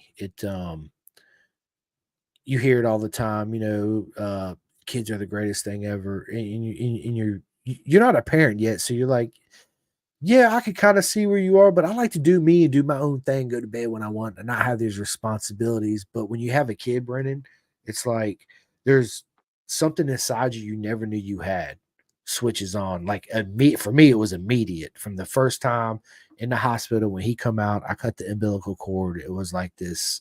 It's hard for me to describe. It really is. The emotions, the euphoria, and it makes you realize that you are not the most important person. They are, right? So you do that self-sacrifice love thing that you never thought you would do. It's hard to explain. All I'm saying is it's the best thing ever. You being an uncle is absolutely amazing. My brother don't have any kids. Him and his wife can't have kids. So yeah, I don't I'm not an uncle. So but my wife's brothers, they have kids, but I don't hardly ever see any of them. Just because everybody's schedule's different all the time, and it's hard to get everybody together at one time. Basically, like what you were saying. But Brennan, on that note, it is hectic when you first have a kid. They'll say it and they'll contest to this. I heard this when my wife's pregnant, dude. You need to sleep as much as you can because when your kid gets here, you're not going to sleep, and they are not lying. So basically, Rossi got up every 2 hours on the dot, bro, pretty much every 2 hours when we brought him home from the hospital. So we would switch off. Okay, I'll get up the first when he wakes up, then I'll go to bed. Next time he cries, you get up, change him, and feed him, blah blah blah. And we did that for a hot minute. But at the end of the day, it's not a self-sacrifice. You're so in love. It's a challenge. It's the most challenging thing you're ever going to do, but the most easiest thing you're going to do, if that kind of makes sense, right? Because it's a different feeling. It's like, that's when I learned really what unconditional love was, if that makes sense, right? Meaning Mo- that, go ahead, Brendan. Most definitely, that's one area I was blessed in incredibly. Was with a amazing mother who taught me nothing but selfless love and putting the family first and all of us kids first. I mean, that's all my mom ever did for us kids growing up. I really can't complain. I was given a much better childhood than my parents had growing up. Yeah, it's yeah. Philip says when the time comes, Brennan will be a great dad. I have no doubt. Absolutely have no doubt. And again, it's the most amazing feeling in the world. There's nothing like coming home and seeing your son smile at you and you guys come up with these old little games. Dude, it's just, dude, the best thing ever. But listen, let's get back into this. Brendan, tell me, well, don't tell me, tell everybody. What's one of your worst habits? And I'll tell you mine. One of my worst habits is when I have the opportunity, I'm a procrastinator, right? Meaning that it's very rare that I'll be able to sit down and have 4 or 5 hours to just play PlayStation or do whatever I want. And when I do, that time does come, I'm chilling on the couch like a villain, baby. Straight up. I ain't doing that. I'm like, yeah, laundry gotta get done. I gotta mow the lawn. I'll do it next week. I'll do it tomorrow. I'll do it this day, right? But that's me. But what's one of your worst habits? I've been working on it and I've gotten it reduced some, but I'll be honest with you, it's vaping. Uh, that's the worst one. I'll be honest with you. Me too. Me too. That I got my I'm working freaking on vape kicking. right here. Yep. It's hard. It really is. I quit smoking cigarettes and obviously picked up vaping. And yeah, it's they say it's better for you, but is it? Time will tell. Right? Is it? Right? So yeah, I don't know. But yeah, that's again, it's everybody's got their own That's why battles I'm that they trying to fight. kick it. Yeah. I'm trying to kick it. We'll do it together. We're in this together. Me and you will figure this out together, right? That's one of my good buddies always says. The situation comes up, he always looks at me, says, "Well, we're in this together, so we'll figure it out together." And I'm like, "You're absolutely right, absolutely right." So yeah, we'll do that. So everybody knows I'm an audiobook listener, right? I just got done listening to. Hold up. Do you listen to any audiobooks or read books, Brandon? Rarely, occasionally. I mean, I read my Bible a little bit, but It's a book. Um, uh, I not as just much as I should. Let's say dude, that. audiobooks are freaking amazing. They're like podcasts. You just throw in your earbuds or be in your car and turn it up and listen to the whole journey and story. So, of course, I grew up in the military. So, I listen to any road race audiobook when it comes to motorcycle racers. I've heard it. I got it on my phone. But I just got done listening to Tom Shatterly, All Secure. he was one of the guys that went in with Black Hawk Down, the movie, Black Hawk Down. We got a Black Hawk Down.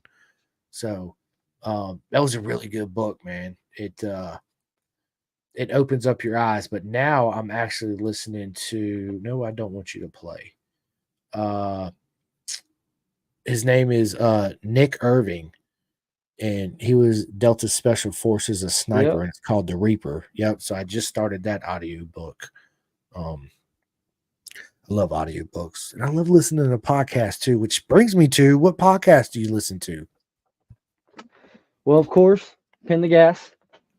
I tune in whenever I can. I'll be honest with you, I don't catch them all live, but even if I don't catch it live, I go back in and watch it later.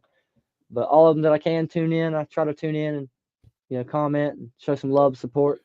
This man has really been grinding at this podcast thing, putting in work for some time.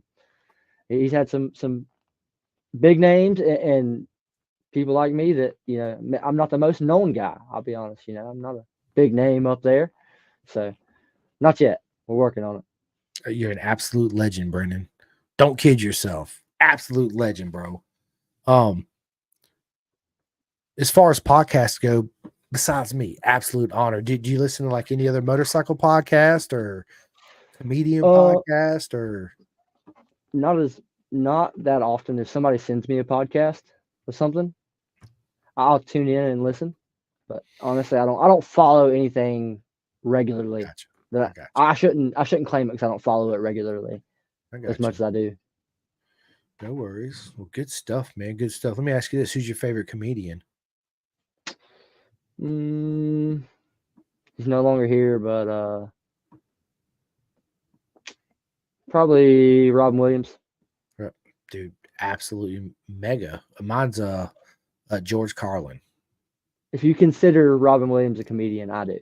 So. Yeah, of course he was a comedian. His comedian career was absolutely hilarious. Yeah, it was. Yeah, he was funny, man. And I miss him too because he was in a lot of good movies. He was a great actor, all around great human being. I loved that he was a big animal advocate too, who's loved all animals, and he spent all that time with that monkey. The story with him and that gorilla or monkey or whatever it was, and she ended up like being on her deathbed, the monkey was, and he ain't seen her in a while, and he went back to see her. Dude, yeah, I'm touchy-feely, all up in my feels when it comes to stuff like that, right? So yeah, I'm a man. I cry, man. I don't mind crying. I cry in front of anybody. It's I think it shows a good character you are. Instead of holding all that stuff back, let it out. That's why you're crying, because it needs to come out. You need to speak your mind and get it out there. Put it out there in the world. Put that energy out there and just get it out your system. So, let me ask you this: what is your all-time favorite movie?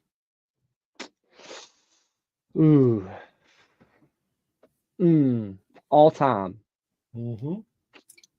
Definitely not appropriate for most audiences, but Talladega Nights. Dude, Talladega Nights, bro, is absolutely amazing, dude. If I'm only picking one, I'm picking that one. Yeah, it's good, dude. I love Talladega Nights. What's for dinner tonight, Brennan? Ham and cheese sandwich, or some pizza. He said a ham and cheese or pizza. So with that, are you a pineapple on pizza guy? If it's on there and it's there, I will eat it. But I'm not going to order the pineapple on the pizza. I'm a pineapple pizza guy. I'm nothing against it. I'll eat your pineapple on your pizza. If you give me a piece of pizza with pineapple on it, I will eat it. But I'm not going to order it with pineapple. Yeah, me. I don't do it all the time. It's like one of those things I got to be in the mood for, right? But I think it adds it just adds a different type of flavor to it, right? Like one thing I recommend people, whatever jar of salsa you buy at the grocery store, that's your favorite paste, picante, whatever it is. I'll go out and I'll get some fresh mango, some habaneros, and some pineapple and chop it up and throw it into whatever store-bought salsa you got, mix it up, and it absolutely makes it a whole lot better. The mangoes give it that sweet. The habaneros, I don't know how hot you like stuff, but habaneros are pretty hot, right? Especially raw. And no, I don't deseed it. I eat all the seeds with it because that's where the heat is. That's where all that good juju is. It's in the seeds, man. It's in the seeds.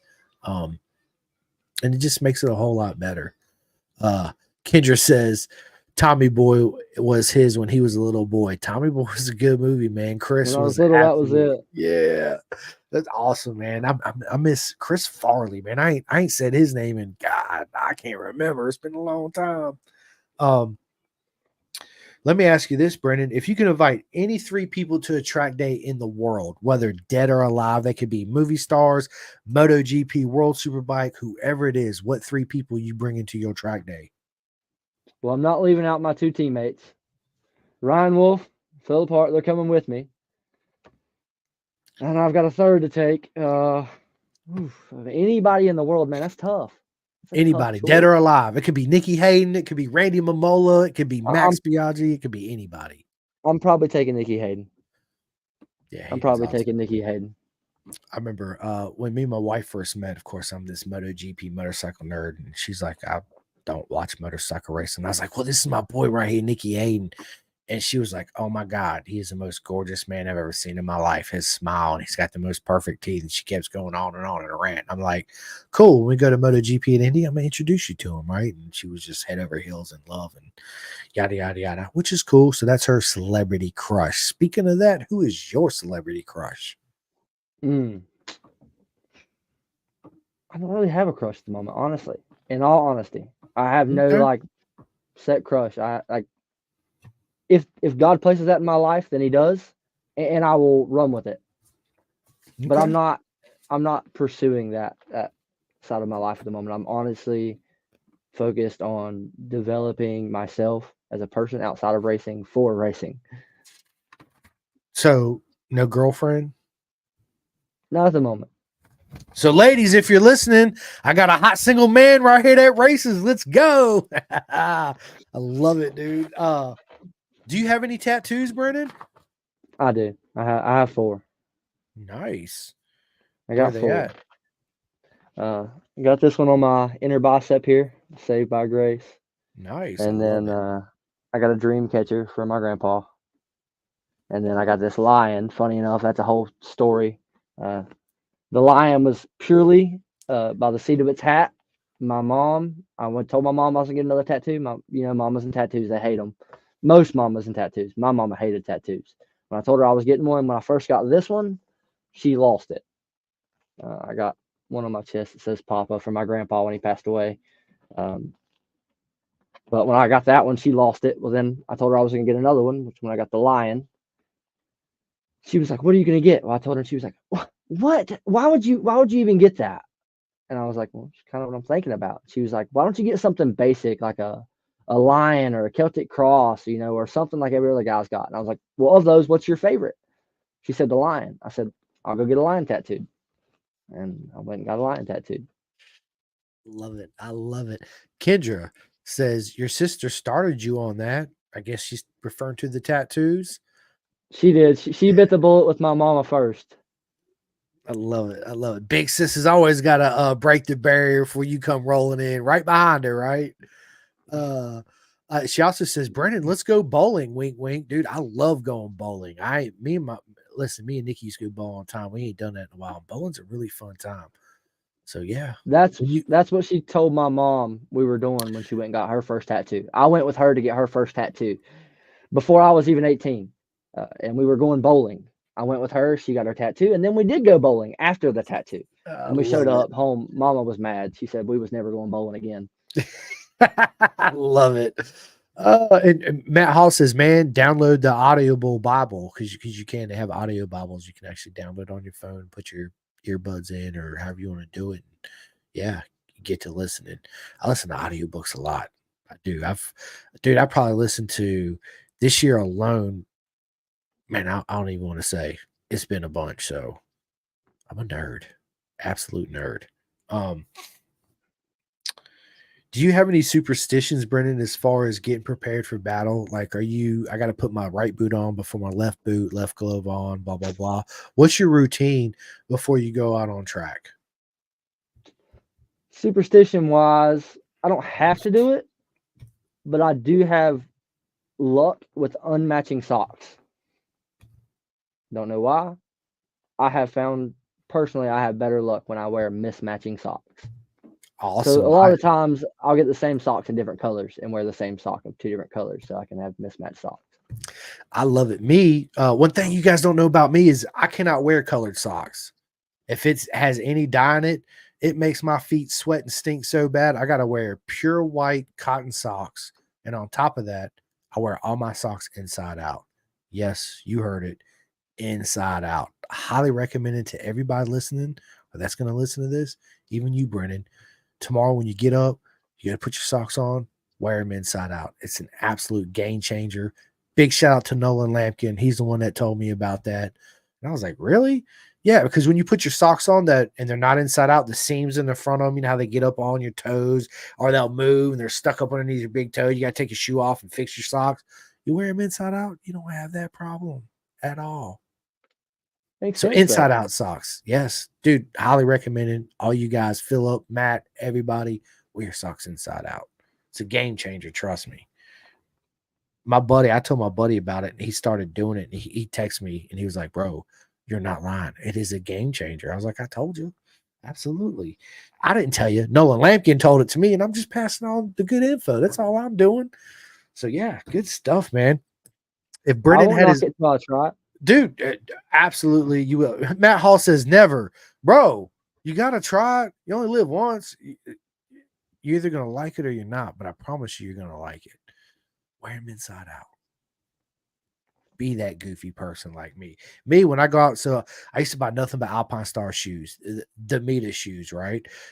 Philip says I'm not wearing my socks inside out. LOL. Bro, I'm telling you, it's an absolute Pulls out an inside out sock. dude. My socks right here, they are inside out. Boom. There's the word backward. Straight up, dude. I'm telling you, it's a game changer. Just try it. Listen, you just try it when you get out the shower. Put your socks on inside out. Just wear them around the house. You ain't even got to wear them out. Trust me, you'll start doing it. Absolutely. We got David Wolf up in the house. What is up, David? I can't wait to see you at Mid Ohio. And if there's any generators, we got to pull up the hill. I'm your guy, baby. Let's go. There's a funny story about that. But let me ask you this. If you had your own private island, what's the one racetrack you'd have on your island? Ooh. Matt Hall Probably says, damn, Magello.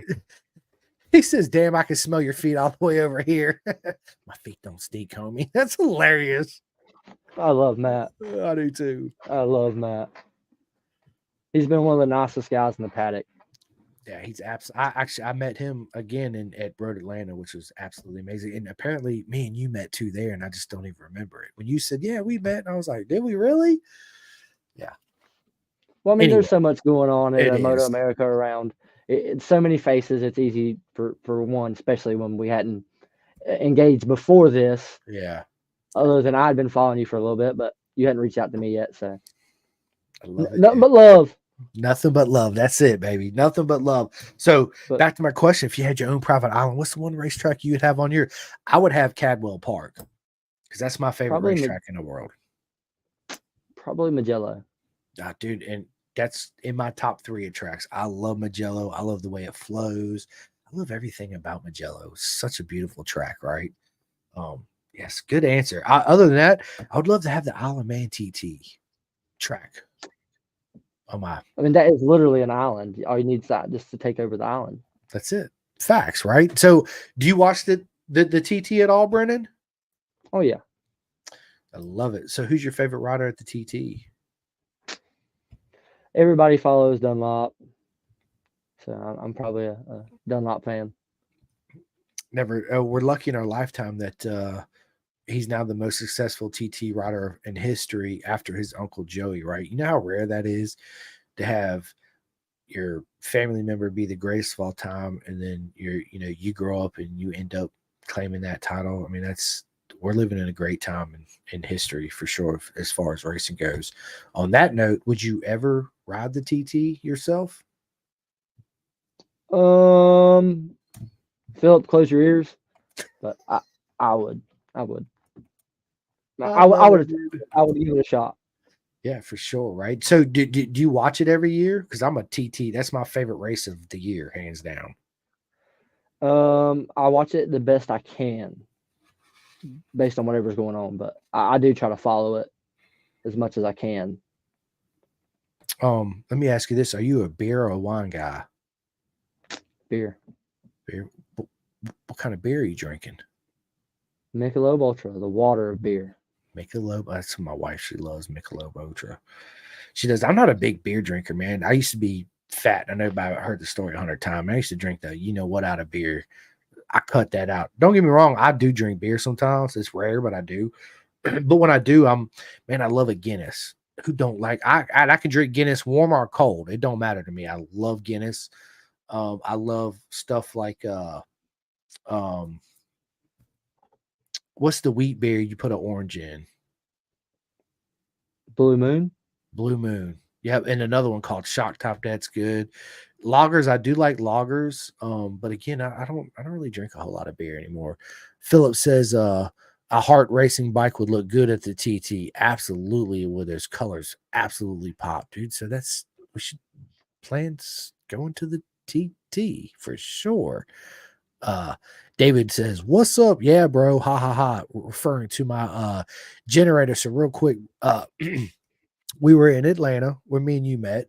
Um, and the generator went out, and our friend Rodney Vest is down at the bottom hill. If anybody's ever been to Road Atlanta, you got to go down this hill, and it's literally like this.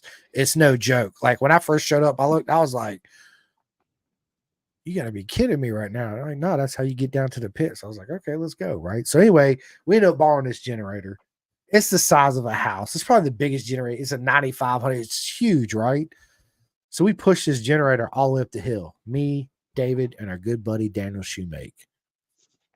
And it was fun. So I'm down. David, again, looking forward to toting the generator around.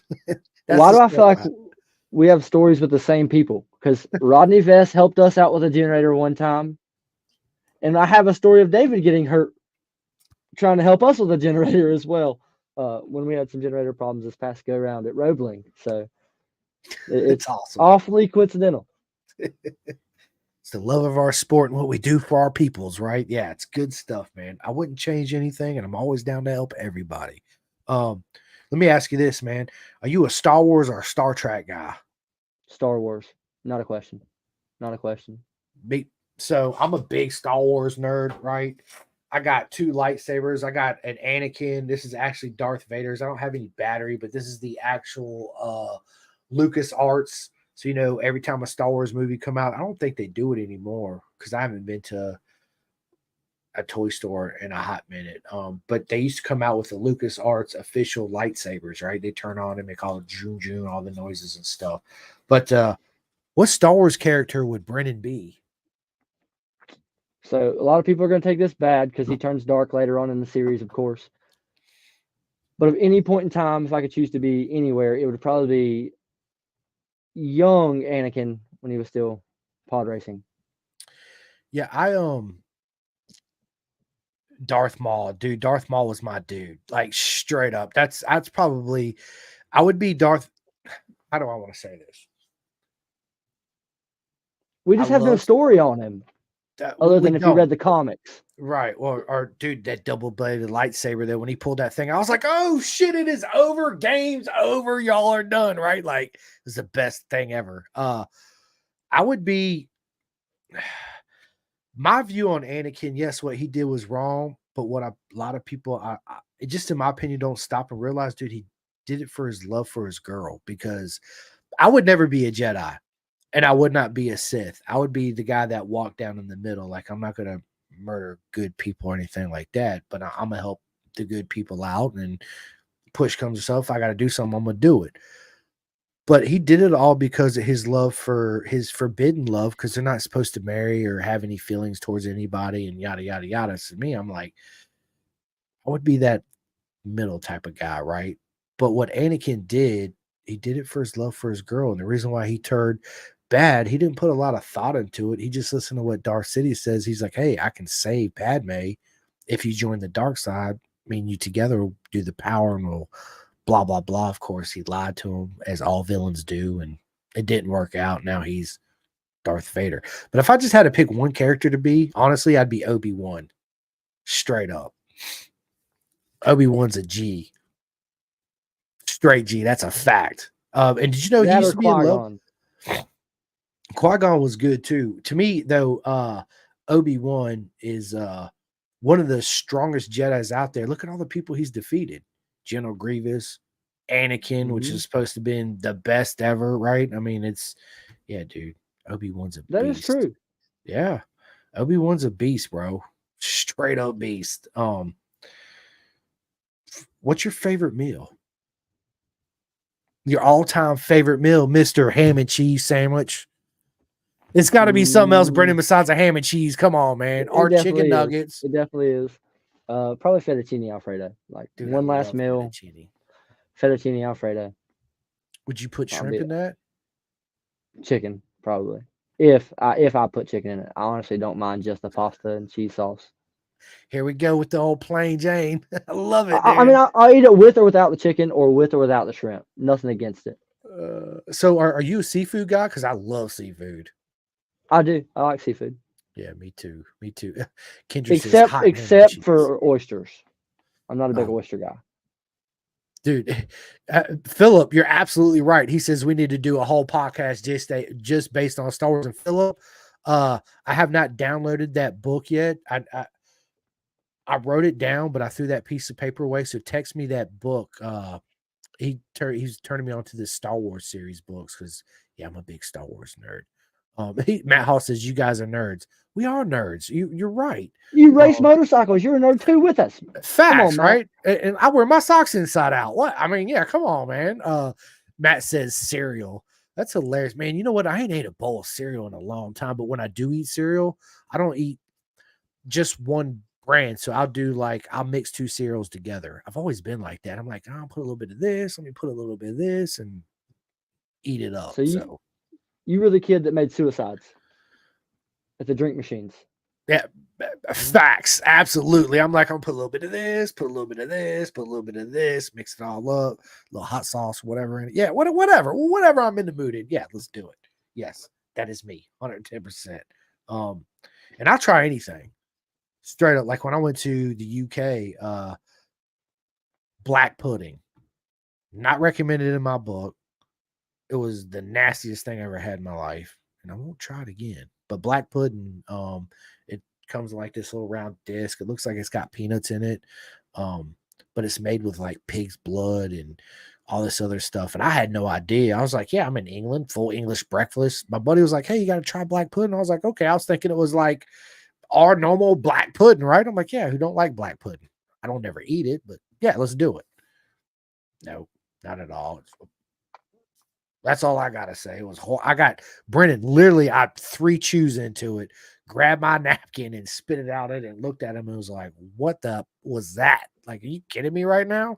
He's like, "Oh yeah, I love it." And he's eating his. He's like, "Can I eat yours too?" I was like, "Absolutely, you can have it all. I don't want none of it." Is yes, Philip, you're right. With a big green face, it was not recommended. And then he says, "Well, we have white pudding too." I said, "Bro, mate, I'm good on pudding.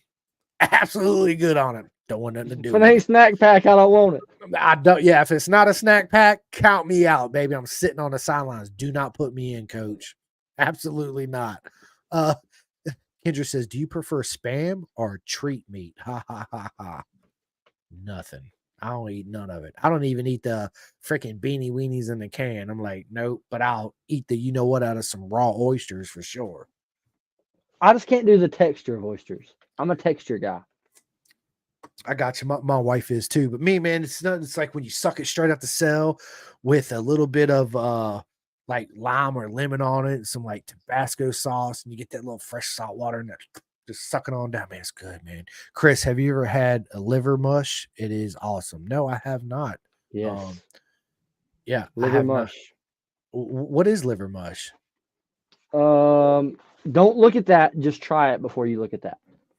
Okay, now you sound like my mate over there in the UK with the black pudding right now. This is Don't different, look though. at it. This is different. This is Okay, different. all right. It don't I'll look take your black. word for It don't look bad. I mean, it's kind of like sausage, Okay, yeah, I'll but try. better. 110%. Matt Hall says, dude, oysters are the bomb. Absolutely, they are. He said, don't worry about it. I won't, Philip. I'll definitely try it when I come hang out with you guys for sure. Man, my mom makes the best fried oysters. Oh my god, they're so good with like this jalapeno breaded dip and stuff. Man, it's making me hungry. So good, so good. Uh, let me ask you this, Brennan. What advice would you give your younger self?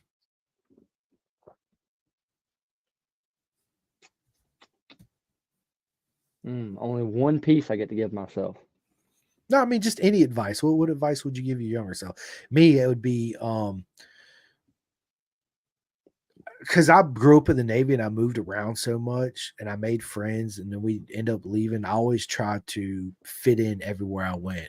So I always worried about uh just fitting in, right? And then I got to a point where I was like, you know what? I just want to be me. If you like me and you want to be my friend, cool. If not, I'm not even going to sweat it. I'm just going to keep my focus in between my chapter, one foot in front of the other, and just do me, right? That was one of my hardest things growing up. So that's the advice I'd give myself is don't take it so serious, right? Who cares what people think? You don't have to be their friend or liked by a certain group or whatever it is, if that makes sense. Yeah, most definitely. And if I had to give myself one piece of advice, it would probably be think twice before you swipe your card or hand over cash. Think twice. It's a Because all the fact. money I've wasted I've the amount of work experience I have compared to many of other racers is not a lot. There's a lot of people that have a lot more experience in a lot of things than me, so I'm not gonna act like I'm the most experienced in every aspect. But from when I started to where I'm at now in my short career so far, from 17 to 25, uh, the amount of dumb stuff I bought from 17 to there's things even now, but I'll really say up until like I was 22, I just blew money. I mean, blew it on stuff that didn't matter too. That was the thing. I blew it on things that didn't matter to me at all. Yeah. Well, that's part of growing up too, and kind of figuring yourself out, and all that good stuff. We still all do that sometimes to this day. It's not as major, but we still do buy dumb shit every once in a while. You're like, why I spend my money on that, right? Yeah, yeah, for sure. Like me, I watched this movie the other day, and I was like, dude, I just wasted 2 hours of my life. I'm never gonna get back for this retarded. But anyway, are you currently watching anything on like Netflix or Apple TV or Prime Video or anything like that? Any series? I've honestly been rewatching Gold Rush on Amazon Prime here recently. Uh, I've watched The Rings of Power for the second time on Amazon Prime here recently as well. Waiting for season 2 of it to come out. What at Gold Rush? I guess they're mining for gold. Yes, sir. And what's Ring of Powers? Based off of the Lord of the Rings. It's kind of Yeah. a precursor to the Lord of the Rings a little bit. Some That's backstory. I've never watched Lord of the Rings or Harry Potter. I need Dude, to. you gotta watch both of them. I know that's what everybody keeps telling me, dude. What? Are That's a you lot of kidding me? time. Yeah, I haven't. Yeah, but it is because but one of my buddies told me one of the Lord of the Rings was like over 3 hours. It's like 3 hours. He's like, but it goes by quick. And I was like, uh-oh, here we go. He says Lord of the Rings is better than Star Wars. It is legit. Okay. And I'm a Star Wars nerd, so It's legit. I'm gonna have to watch it now. So is it like Star Wars where you gotta watch like the first one's really the end one and the end one's really the first one, or does it go directly in order?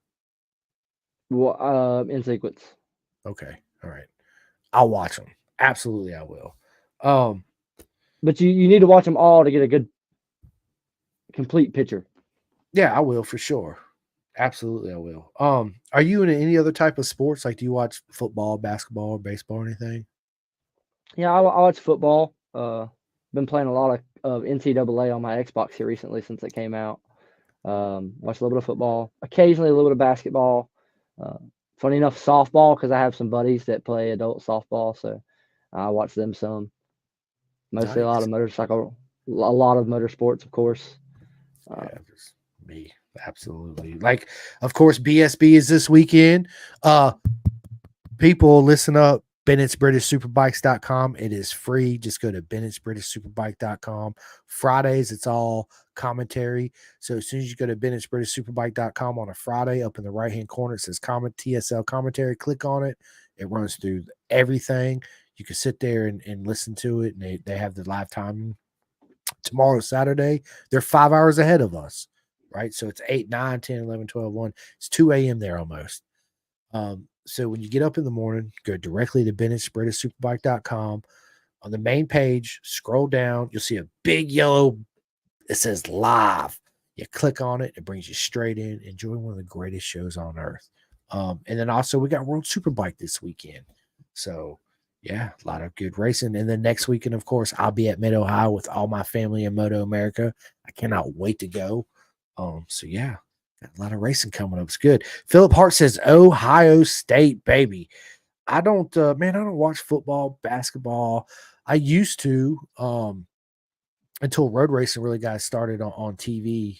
Then all that other stuff went out the window. But I do watch, I watch the Super Bowl because it's an opportunity I can make, because I love food. I cook. I get it from my mom. So I like to make my own chicken wings, my own marinades, like yada, yada, yada.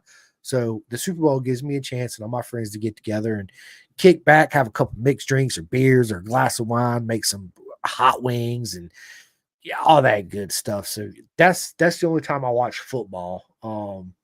And even then, I really don't pay attention to it because I'm either eating or cooking or trying to help clean up or having a conversation with somebody instead of being focused on the TV.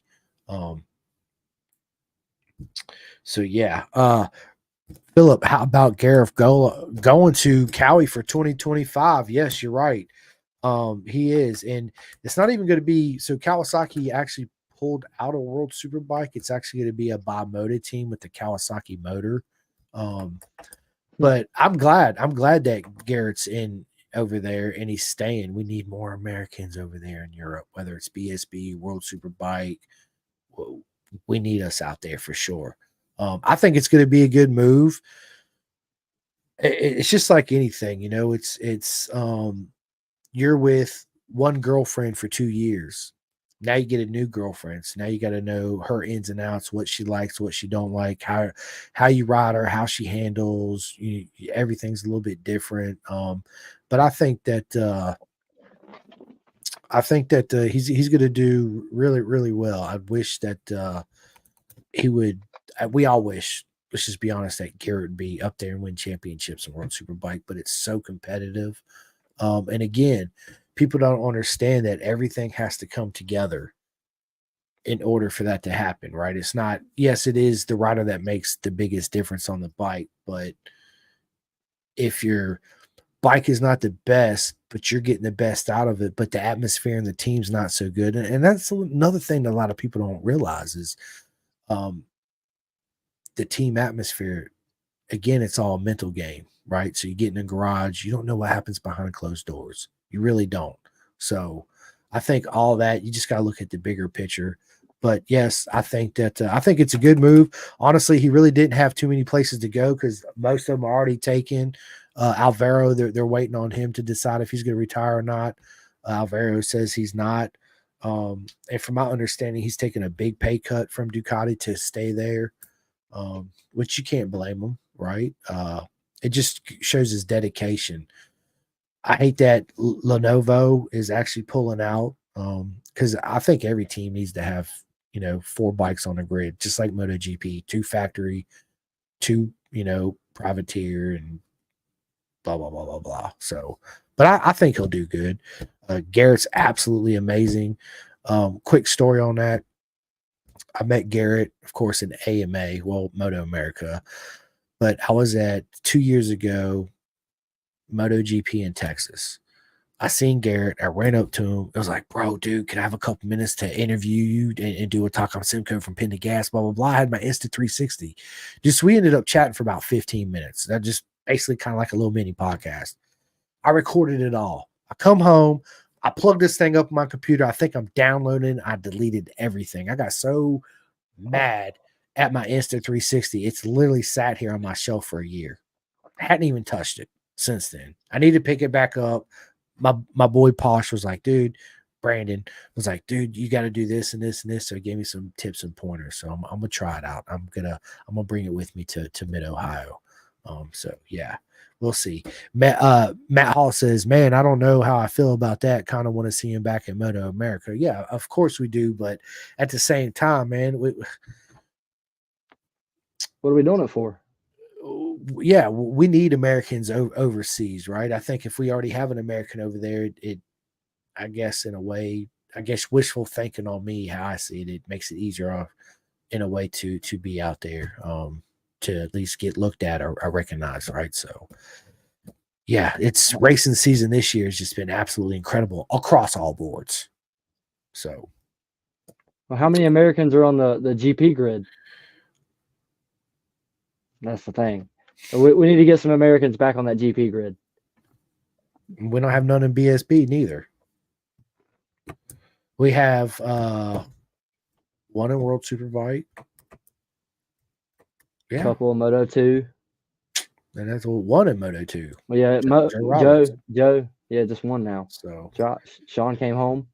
Yep, SDK come home, which he's absolutely murdered again on the BMW. Yeah. And dude, I love the colors of his, that lime and that black and the color. Yeah, dude, it's absolutely my style for sure. 100%. It's a one of a kind bike. It is. And my next question for you was PlayStation or Xbox, but you already gave it away. I'm an Xbox guy, right? So I got a PlayStation, and I have an Xbox too, but my Xbox is old, is very old. But what game is in your console right now? Disc wise, I honestly couldn't tell you what disc is in it. I've been playing NCAA here recently, 25. Oh, that's right. You said that, the new one. Yeah.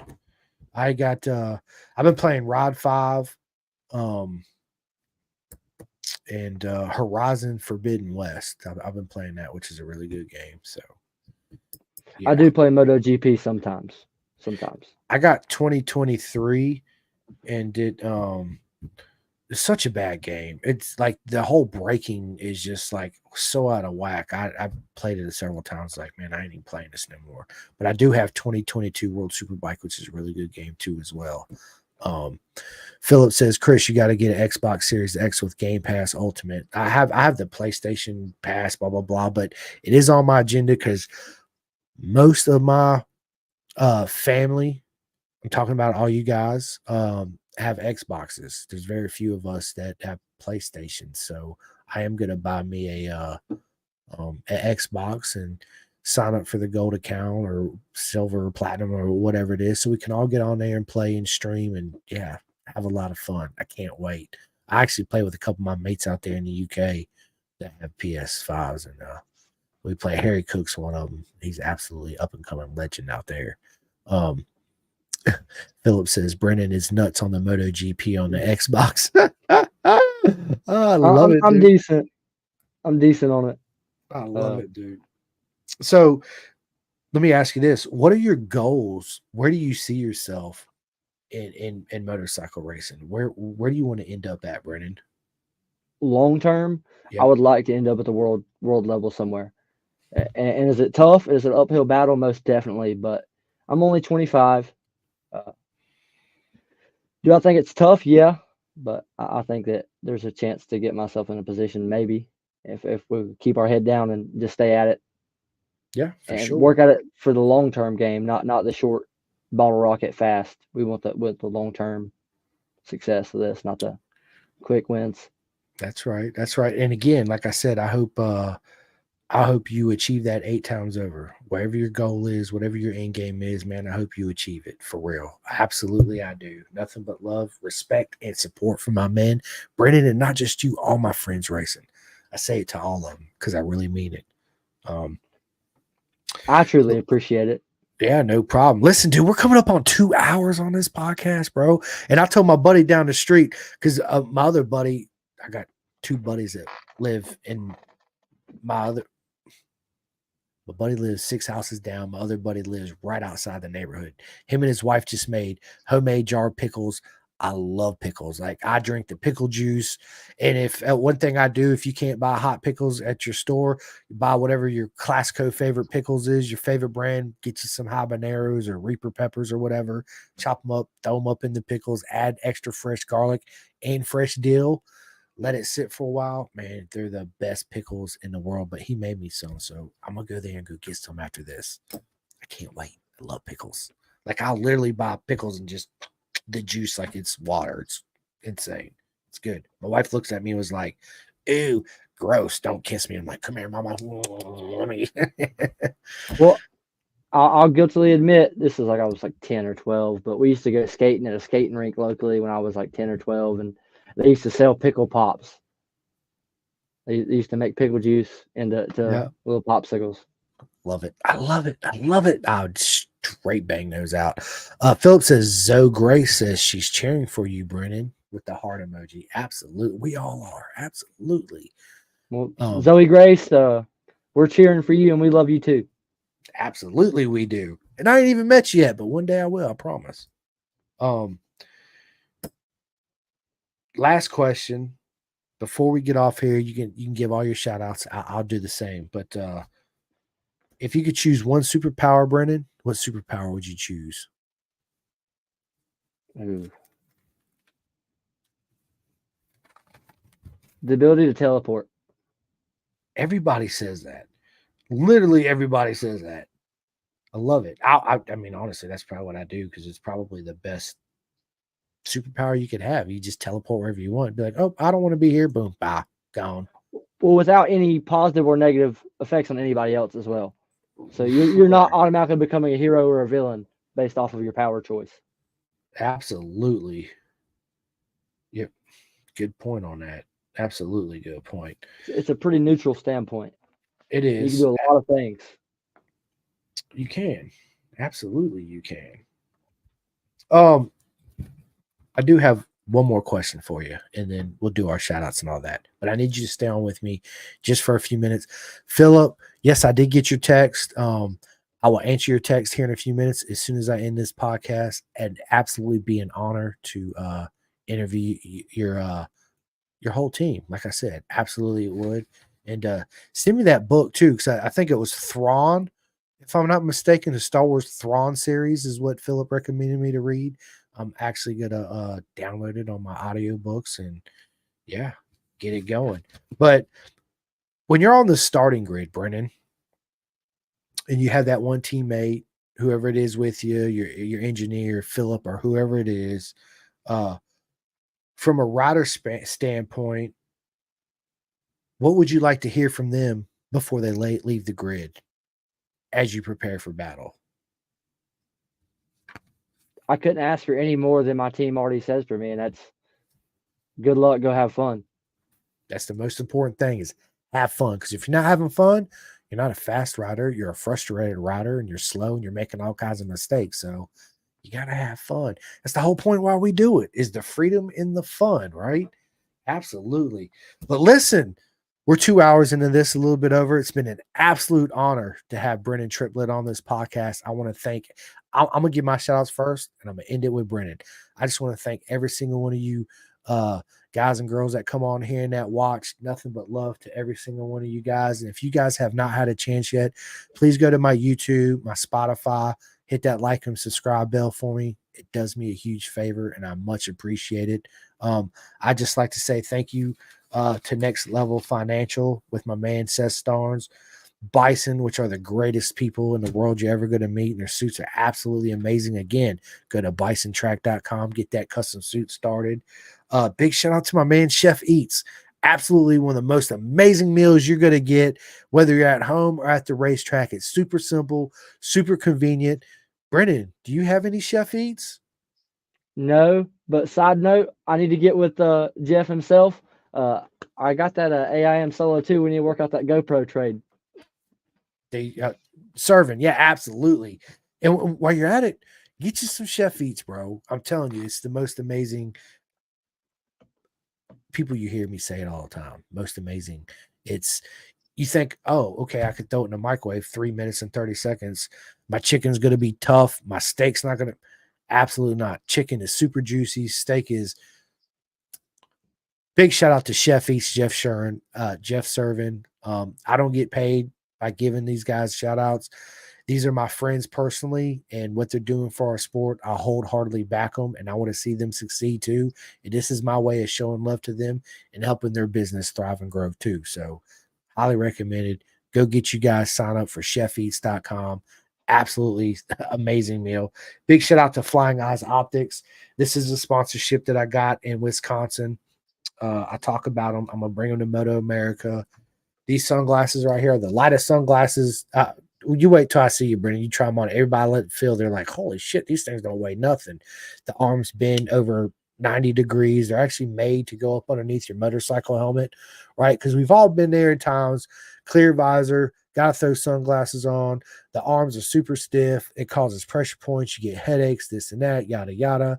These Flying Eyes Optics are absolutely amazing sunglasses. You can get them in prescription form too, right? And they're made and assembled in Austin, Texas.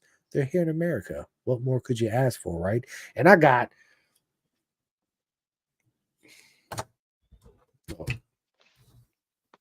all these sunglasses on that rack right there behind my light.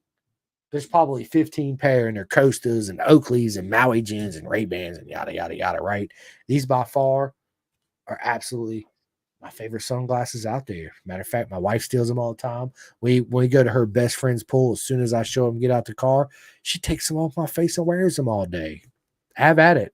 And I tell everybody when I come to the track, I'll trade you sunglasses for the day. Try them out. If you like them, I got a discount code for everybody to go and get you some of the most amazing sunglasses you can get that are made and assembled in America. Let's go. Big shout out to RD Racing, my mates out there in the UK. My buddy Jake Marks, Vet2 Tracks. If I have any veterans out here, go to vet2track.com. What Jim Whitman does for you guys, and the sport is absolutely amazing. Go check out the website if you guys want to get in touch with them. If you can't find his number, it's on the website. Get in touch with me. I'll put you in direct contact. And last but not least, SFL Mini GP, one of the best organizations in America. Look at all the champions that are coming out that are racing in Moto America right now. I mean, you got Avery Dreyer, Ella, Isaac Woodworth, Andrew Wade. The list goes on and on and on. So if you're in Florida, whether you're 60 years old and ever wanted to drag a knee, or you got a little child you want to put on a bike, all you got to do is register and sign up. Just show up. You don't have to have boots, leathers, jackets, nothing. He provides everything, even the bikes. So do yourself a favor, go check them out. They're in South Florida. And one more thing before I stop flapping my gums so I can hand it over to Brennan right here is happy birthday to my good mate, Cameron Fraser out there in BSB. He was the 2023 GP2 champion.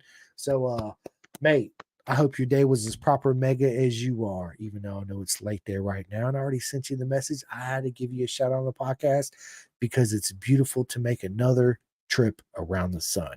But ladies and gentlemen, Brennan Triplett, the floor is all yours. Well, I have to give a huge thank you to Heart Racing, of course, who's done a lot for me, and KWS Motorsports for helping keep the bikes tip-top shape. Vogue Towers for all their help this year and contributions and just all the support they've given to us. Hart Real Estate for all the continued support. Ryan Doom with Farm Bureau Insurance, all the continued support. And just thank you to all you guys out here watching and tuning in, showing support. Thank you to Chris for having me out here. Thank you, thank you, thank you. It was an absolute honor to get to be on the show. Hopefully get to come out again. Absolutely. The honor's all mine, and you'll definitely come back on the podcast again.